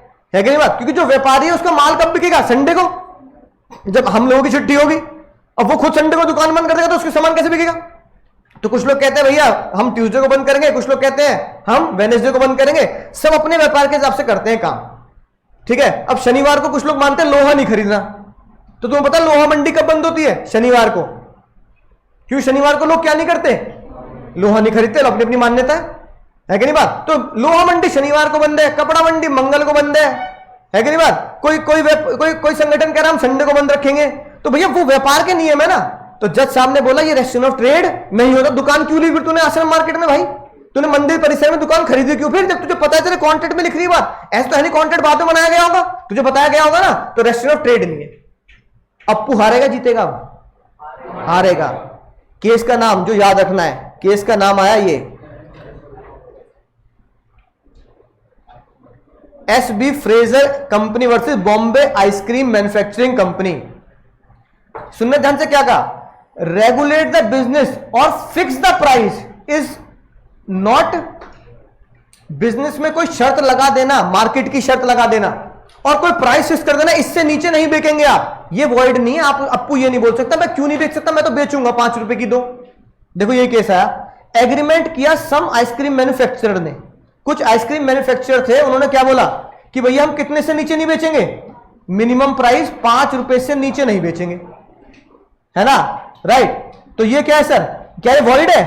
It is not void. आप लगा सकते हैं ऐसी रेस्ट्रेंट, ठीक है ना। Such agreement, such because such agreement was made to regulate the business not to restrain the business. आप बिजनेस को रेगुलेट करने के लिए वो एग्रीमेंट कर रहे हो, बिजनेस को खत्म करने के लिए नहीं कर रहे। अगर आपकी अंतरात्मा कहती है रेस्ट्रेंट ऑफ ट्रेड है, अप्पू की अंतरात्मा कह रही है तो रेस्ट्रेंट ऑफ ट्रेड है, तो जज क्या बोलेगा? रेस्ट्रेंट ऑफ ट्रेड है, वैलिड है। रेस्ट्रेंट ऑफ ट्रेड है, वैलिड है। तो जज साहब ने क्या डिसीजन दिया? हाँ जी भाई अप्पू भाई तुम्हें रेस्ट्रेंट ऑफ ट्रेड लग रहा है ना, तो लिख लो फैसला, restaurant of trade is valid, 100% valid. निकल लो अब घर को। रेस्ट्रेंट ऑफ ट्रेड है, आपको लग रहा है रेस्ट्रेंट ऑफ ट्रेड तो वैलिड है, बस रोका जा सकता है आपको। मत खरीदो ऐसी जगह पे दुकान और मत खरीदो ऐसी जगह पर अपना बिजनेस का एरिया कि जहां आप अपने खुद व्यापारिक नियम के पालन नहीं कर सकते, है कि नहीं बात, राइट। तो रेस्ट्रेंट ऑफ ट्रेड इज, ठीक है। अगला देखो, आज से बहुत साल पहले दो लोगों की बहुत जबरदस्त दोस्ती हुई। पता किन की दोस्ती थी? बहुत गहरी, हाँ, जय वीरू की तरह। ये दोस्ती हम नहीं तोड़ेंगे दम अगर तेरा साथ ना छोड़ेंगे ना। ये दोस्ती हुई किसके बीच में सर? रिलायंस और, बिल्कुल रियल प्रैक्टिकल एग्जांपल बता रहा हूं तुम्हें, रिलायंस और LG के बीच में क्या हुई सर? बहुत ही गंभीर क्या हुई? हाँ, दोस्ती हुई। अब जब ये दोस्ती हुई तो LG ने पता क्या बोला? एलजी ने बोला कि भाई आज के बाद अगर माल बनाऊंगा तो सिर्फ किसके लिए बनाऊंगा, और किसी के लिए नहीं। यानी आज के बाद, है ना, दो जिस्म एक जान, दिल तेरा धड़कन मेरी, है कि नहीं बात। दिल रिलायंस, दिल एलजी का और धड़कन रिलायंस की, यानी कि मोबाइल एलजी का और सिम, हाँ मोबाइल एलजी का होगा दिल, और धड़कन किसकी होगी, रिलायंस की, यानी कि सिम किसका चलेगा। ये डील हुई भैया, ठीक है ना, रिलायंस और एलजी के बीच में। हाँ, अनिल अंबानी वाले केस में, मुकेश अंबानी नहीं, जियो वाला नहीं, रिलायंस जो पुराना था, अनिल अंबानी वाला। अब ये डील हो गई। अब भैया एलजी ने टाइप कर लिया, एलजी ने क्या कर लिया भैया, एलजी ने टाइप कर लिया। अब एलजी के पास वही लालच, टाटा वाले आ गए, डोकोमो टाटा डोकोमो, है ना, टाटा वाले आ गए। टाटा वाले एलजी से बोल रहे हैं कि ये बताओ कितने की डील हुई। उन्होंने बोला भैया मोबाइल बनाने की 100 करोड़ की डील हुई। कितने करोड़ की, 100 करोड़ की डील हुई। उन्होंने बोला हम डील कर रहे हैं 500 करोड़ की, 500 करोड़ की डील करो टाटा के साथ। तो टाटा वही, अब हमारे साथ ये डायलॉग बोलो, दिल तुम्हारा धड़कन मेरी, यानी मोबाइल एलजी का, धड़कन उसके अंदर किसकी चलेगी, टाटा की चलेगी, टाटा डोकोमो, है कि नहीं बात। ऐसे बीच में बहुत सारे सिम आए थे, टाटा डोकोमो, एयरसेल, है ना, इस तरह के वो आए थे ना बीच में, है ना, है, हाँ बीएसएनएल भी इस तरह के ना। तो भैया दिल तेरा धड़कन मेरी, यानी कि मोबाइल किसका, मोबाइल एलजी का, धड़कन किसकी सर, इधर ध्यान दो, धड़कन किसकी सर, टाटा की। अब बताओ एलजी को लालच आएगा नहीं आएगा। एलजी ने कहा कोई बात नहीं, अब तो रिलायंस के लिए भी बनाएंगे मोबाइल, और किसके लिए बनाएंगे, टाटा के लिए भी, चाटा के लिए बनाएंगे, रिलायंस के लिए बनाएंगे, चाटा के लिए बनाएंगे।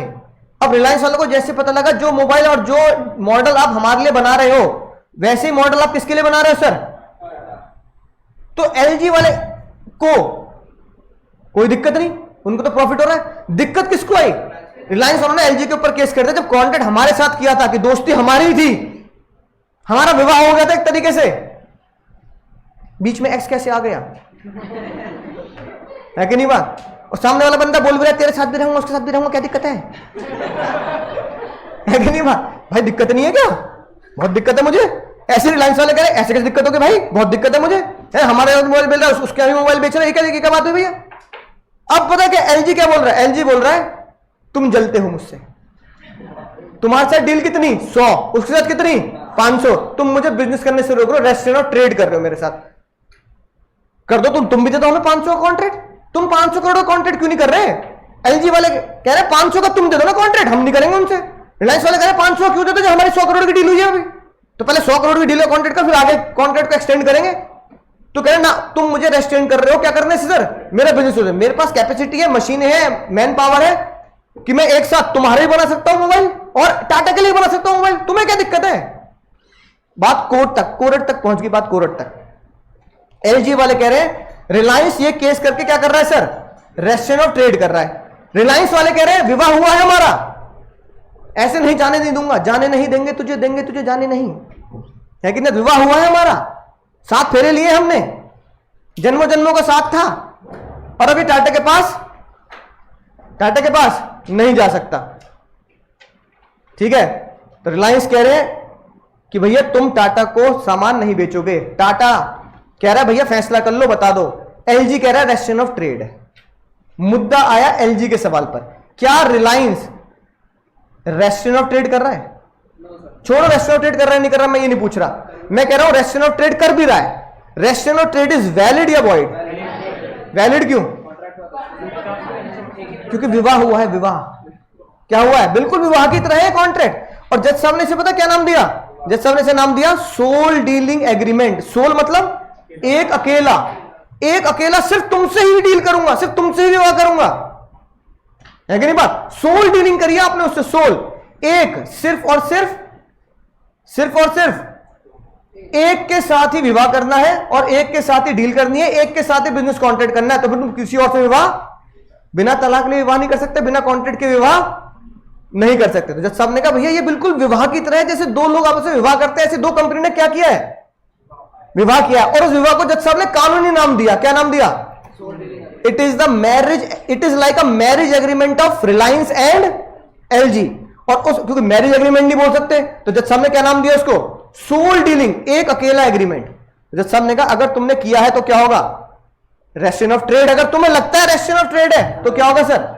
तो जज साहब ने कहा लिख लो, restrain of trade is restrain valid. पढ़ के देखो पहले एग्जांपल। कट्टू ने क्या बोला कि मैं किसको बेचूंगा? गट्टू को ही बेचूंगा बस माल, और किसी को नहीं बेचूंगा। क्या ये वैलिड है इनवैलिड है? जज साहब ने कहा इट इज वैलिड। तुमने एग्रीमेंट में क्या लिखा? नॉट टू 100%, यानी सिर्फ और सिर्फ किसको बेचूंगा मैं? गट्टू को बेचूंगा। तो फिर तुम किसी और को नहीं बेच सकते, अपना ये कॉन्ट्रैक्ट पूरा कर लेना। ये लिखी बात। Agreement to deal the product of single manufacturer, और या तो सिंगल मैन्युफैक्चरर डील किया या फिर sell the whole product to single dealer. अगर आपने ये एग्रीमेंट किया, खतरनाक वर्ड क्या है? एक तो एग्रीमेंट किया, सिंगल सर मेरी तरह सिंगल है ना, तो सिंगल एग्रीमेंट हुआ तो फिर क्या होगा सर? रेस्ट्रेन ऑफ ट्रेड क्या होगा सर? रेस्ट्रेन ऑफ ट्रेड क्या होगा मुन्ना? बोलो जल्दी। वैलिड होगा। आखिरी मुद्दा आज का। अच्छा उससे पहले बताओ, तुम नंबर न्यूमरोलॉजी पे विश्वास रखते हो? 7 नंबर 6 नंबर 5। चलो मैं तुम्हें बताता हूं। अब विराट कोहली की बात है तो याद आ गई बात, ठीक है ना, बहुत इंस्पिरेशनल बात है। विराट कोहली कौन सी नंबर की टी शर्ट पहनता है? कौन से नंबर की? चलो देख लेते हैं।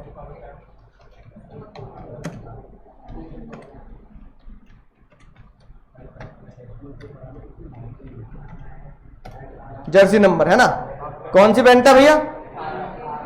18 पहनता नहीं पहनता? दिख रहा है ना 18। रीजन पता क्या है? विराट कोहली है ना, विराट कोहली का जो सबसे पहला रणजी ट्रॉफी का मैच था और वो सुबह 9 बजे शुरू होना था, सुबह 6 बजे 5 बजे उसके फादर की डेथ हो गई, ठीक है। और अब क्योंकि अंतिम संस्कार करके जाना था तो उसकी मम्मी ने ये बोला और उसके जो टीचर रहेंगे, गुरु रहेंगे, उन्होंने ये बोला कि हाँ भाई तेरा जिंदगी का पहला मैच है, अगर ये मौका छूट गया तो फिर कभी मौका नहीं आएगा, क्योंकि रणजी में होना, सिलेक्शन होना बहुत बड़ी बात होती है। लाखों बच्चे खेलते हैं और तेरा अगर सिलेक्शन हुआ तो मौका नहीं छोड़ना। अब वो कह रहा है पिताजी की डेथ हो गई, घर में सब परेशान रो रहे हैं। वो ऐसी मेंटल स्टेट में कोई बंदा खेल सकता है क्या? सोचो कि घर में पापा की डेथ हो गई, कोई दूर के रिश्तेदार की नहीं, अपने पापा की डेथ हो गई, घर में इतनी बड़ी मुसीबत का पहाड़ टूट गया और आप मुझे कह रहे हो खेलने चला जा, है कि नहीं बात? तो वो खेलने गया। उस मैच में उसने शायद 60-70 रन भी बनाए थे, और 100 नहीं बनाए थे, उस मैच में 60-70 रन भी बनाए थे। और क्या कहते हैं, उसके घर वालों ने, उसके रिश्तेदारों ने उसे बहुत सुनाया, मम्मी ने नहीं, रिश्तेदारों ने, पापा की डेथ हो गई है ना भैया। किसी घर में अगर, हमारे परिवार में अगर किसी दूर के रिश्तेदार भी डेथ हो जाती है तो हम भी अपना काम वाम छोड़ के कहां जाते हैं? उनके घर तो चले जाते हैं। ये क्रिकेट खेलने चला गया, वहां नहीं गया, वहां नहीं गया, समझ ना बात? तो वो कह रहा है मेरी जिंदगी का सबसे बुरा दिन था वो, कि मेरी जिंदगी का पहला मैच था और मेरी जिंदगी में मेरे पिताजी जो देखना चाहते होंगे और वही दुनिया में नहीं रहे। और वो दिन पता क्या था? 18 दिसंबर। 18 दिसंबर वो दिन था। उसने कहा 18 दिसंबर सबसे मनहूस दिन हुआ नहीं हुआ? जिस दिन भैया किसी के पिताजी की डेथ हो जाए, किसी की माता जी की डेथ हो जाए, वो तो जिंदगी में क्या होगा? वो तो जिंदगी में क्या होगा? सबसे बुरा दिन होगा ना, राइट? तो विराट कोहली ने बोला ऐसे बुरे दिन कोई होते ही नहीं। और आज भी विराट कोहली 18 नंबर की टी शर्ट क्यों पहनता है? क्योंकि उसने बोला शायद मेरे पिताजी का आशीर्वाद है कि मैं क्या, इंडियन क्रिकेट टीम का क्या, सबसे अमीर और इंडियन क्रिकेट टीम का सबसे, है ना, ज्यादा समय तक टिकने वाला, है ना, राइट, कैप्टन भी बना, राइट। तो 18 नंबर की टी शर्ट पहनने का लॉजिक और रीजन ये है कि उस दिन उसके फादर की क्या हुई थी। तो बुरे नंबर जैसी कोई चीज नहीं होती, यानी हर नंबर क्या होता है अपने आप में? इंस्पिरेशन होता है हर नंबर अपने आप में। यानी कि 18 नंबर तो उसकी जिंदगी में वो नंबर होना चाहिए जो उसे हर कैलेंडर से काट देना चाहिए, और वो 18 नंबर रोज पहनता है। यानी जिस दिन ये 18 नंबर कहते हैं, 18 नंबर मुझे याद दिलाता है मेरे पिताजी की रोज, कि मेरे पिताजी गुजरे थे 18 तारीख को, और वो रोज इसको पहन के जीता है उसके घर में, है ना, उसके साथ, जहां पूरी दुनिया में अगर क्रिकेट खेल रहा है हर जगह उसका कौन सा नंबर है? 18 नंबर। तो बताओ अनलकी कैसे हो गया वो? ठीक है मेरे फादर की डेथ हुई पर अनलकी कैसे हो गया? हाँ मेरे फादर गुजरे, ये बहुत अनलकी बात है कि वो मेरी सक्सेस को देख नहीं पाए, लेकिन शायद उनका आशीर्वाद है ऊपर से कि मैं उस सक्सेस तक पहुंचा जहां पे बहुत सारे क्रिकेटर पहुंच नहीं पाते। तो अपनी मेहनत पे, उसने आखिरी में बोला अपनी मेहनत पे, जिसका इंटरव्यू जब मैंने देखा तो उसने बोला अपनी मेहनत पे विश्वास करो, 7 नंबर की टी शर्ट पहनूंगा, 18 की पहनूंगा और 10 नंबर की पहनूंगा। तेंदुलकर 10 नंबर की पहनते थे, 2 नंबर की पहनूंगा, ऐसा कोई कॉन्सेप्ट होता ही नहीं है। अपनी मेहनत पर विश्वास करो, आपको न्यूमरोलॉजी की कोई जरूरत नहीं है। यानी आपके साथ अगर आपकी मेहनत है तो आप कोई भी क्या कर सकते हैं, कोई भी जंग जीत सकते हैं। आपको किसी नंबर पंडित के पास जाने की जरूरत नहीं है, किसी मुहूर्त की जरूरत नहीं है कि नहीं बात। अब भगवान ने हर दिन बनाया तो हर दिन क्या है, अच्छा ही दिन है ना, तो किसी मुहूर्त की कोई जरूरत नहीं है। आपको मेहनत पे यकीन करना चाहिए। बात समझ में आ रही है? तो ये बहुत इंस्पिरेशन बात लगी मुझे। और मैं अगर मुझे को देखो ना, मैं खुद किसी न्यूमरोलॉजी, कोई अंगूठी, चेन वगैरह कुछ नहीं पहनता। आपको अपनी मेहनत पर विश्वास होना चाहिए। सब चीजें क्या है, ये सब चीजें सेकेंडरी है। मेरे घर में मेरे दोस्तों बहुत पहनते हैं लोग, अंगूठी पहनेंगे, चेन पहनेंगे, किसी ने मोती पहन रखा है, किसी ने वो स्टोन पहन रखा है, कोई होता नहीं होता। आपने पहन रखा हो, कई बच्चों ने हाँ वो पहन रखा है। मेरे हिसाब से कुछ भी नहीं है भाई। आपको विराट कोहली की इस बात से समझ में नहीं आती बात, जो उसके लिए सबसे बुरा नंबर है वो जिंदगी भर उसके साथ जीता है। तो न्यूमरोलॉजी जैसी और प्लेनेट जैसी कोई चीज नहीं होती, आपकी मेहनत जैसी चीज होती है कि नहीं बात। हाँ हो सकता है आपको सपोर्ट कर दे, हो सकता है आपको ये अंगूठी सपोर्ट कर दे, पर ये अंगूठी एग्जाम में नंबर दिला सकती है। हाँ आपने मेहनत की, आपको लगता है कि मुझे सपोर्ट करेगी। साइकोलॉजिकल क्या है, साइकोलॉजिकल बैलेंसिंग है कि मैं मेहनत कर रहा हूं, मैं पास होऊंगा, ये अंगूठी मुझे क्या देगी, सपोर्ट देगी। अच्छी बात है, आपको पॉजिटिव वाइब्स देती है, बस ये चीजें और कुछ नहीं है। सिर्फ क्या देती है, भैया पहले मेरे एग्जाम अच्छे नहीं हो रहे, लेकिन अंगूठी पहन ली, पंडित जी ने बोल दिया अब तेरे एग्जाम अच्छे होंगे। सिर्फ आपकी साइकोलॉजी चेंज हुई है। क्या चेंज हुई है, साइकोलॉजी। ये साइकोलॉजी मैं तुम्हारे साथ भी कर सकता हूं। मैंने बोला राजा बाबू रोज इसी कुर्सी बैठ के पेपर दिया था, पूरे में से पूरे नंबर है, ये कुर्सी तेरे लिए लकी है। राजा बाबू की और उसकी साइकोलॉजी झट से चेंज हो जाएगी। ये क्या सोचेंगे, अब रोज यहीं बैठ के पढ़ना है और रोज यहीं बैठ के टेस्ट देना है, और मन करेगा तो एग्जाम में कुर्सी ले जाऊंगा, क्योंकि इसी कुर्सी में बैठ के एग्जाम में नंबर अच्छे आते थे, और इसलिए आईसीआई मुझे कौन सी कुर्सी दे दे। साइकोलॉजी बदल दी मैंने आपकी। क्या कहकर कि इस कुर्सी में कुछ जादू है जिससे तेरे पूरे में से पूरे नंबर आए, और जिसमें तेरे 90% नंबर आ गए, और वो बालक छोड़ देगा मेरे बेकार नंबर है, आज के बाद यहां नहीं बैठूंगा। ऐसा कोई कॉन्सेप्ट है ही नहीं। सिर्फ साइकोलॉजिकली क्या किया, आपको पॉजिटिव किया। तो विराट कोहली की इंस्पिरेशन बात याद रखना, जिंदगी का सबसे बुरा दिन वो नंबर कभी कोई गलत नहीं होता। आपको मेहनत और विश्वास करना है। आखिरी कॉन्सेप्ट पे आते हैं, सत्संग समाप्त करते हैं सर, क्योंकि फिर आपको दूसरी क्लास में भी जाना है। सर्विस एग्रीमेंट बिल्कुल सिंपल है। आपके घर में कोई भैया, दीदी, चाचा, बताओ कोई भी जॉब करता होगा। कई बार जब आप जॉब पे जाते तो पता क्या लिखवा लेते हैं, बॉन्ड भरवा लेते हैं। क्या भरवा लेते हैं, बॉन्ड भरवा लेते हैं। 2 साल तक कंपनी नहीं छोड़ेगा। और जिंदगी में आपका और मेरा सबसे पहला बॉन्ड पता है कौन सा होगा, जब आप सीए फर्म में ट्रेनिंग करने जाओगे। सीए फर्म में जब ट्रेनिंग करने जाओगे ना, तो आप वही 100 रुपए के स्टैम्प पेपर में बॉन्ड भरोगे, और पता क्या लिखा होगा, जिसके अंडर ट्रेनिंग करोगे आप उस फर्म को नहीं छोड़ सकते, नॉट टू लीव। आप उस फर्म को नहीं छोड़ सकते। कब तक, जब तक आर्टिकलशिप पूरी ना हो जाए, या जब तक वो खुद सीए ना कह दे भाई मैं तू यहां से निकल।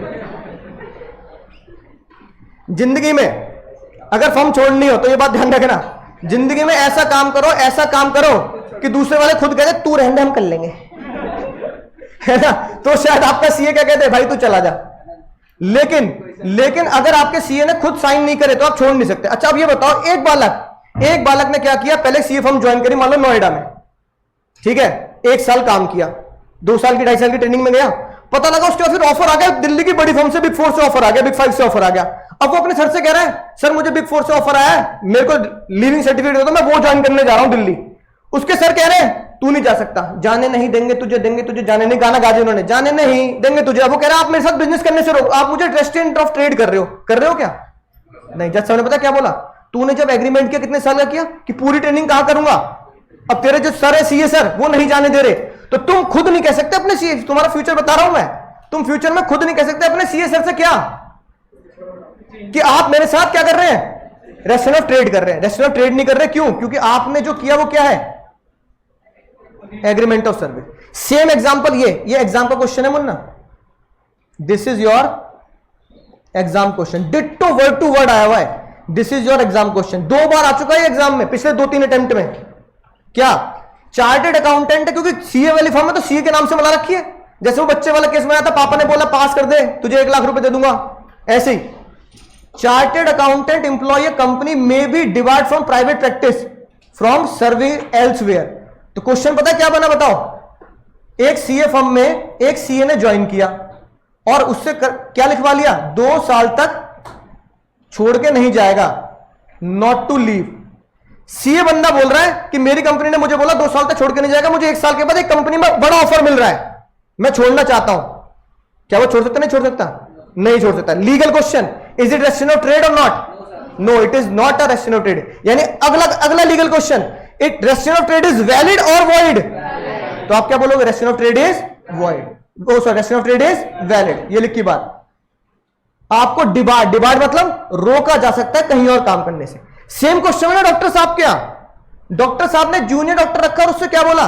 कहीं और प्रैक्टिस नहीं करेगा जब तक तू मेरे जॉब कर रहा है। जूनियर डॉक्टर क्या बोल रहा है? आप मुझे प्रैक्टिस करने से रोक रहे हो मेरे इलाके में, या मुझे कहीं और प्रैक्टिस करने से रोक रहे हो? Restriction of trade is valid or void? Valid. जैसा डॉक्टर साहब ने क्या बोला? Doctor independent such agreement will be valid. आपने सर्विस का एग्रीमेंट किया क्यों? और सर्विस एग्रीमेंट को आजकल के जमाने में पता क्या बोलते हैं? बॉन्ड्स। क्या बोलते हैं? आपने नौकरी का, जॉब का बॉन्ड भरा क्यों? बोलो, समझ में आ गई बात? आखिरी केस पढ़ लो बस, आखिरी केस। Employ undertook a service. क्या सर्विस? एम्प्लॉयमेंट ले ली और क्या बॉन्ड भर दिया? एक तो सर्विस, और क्या बॉन्ड भरा?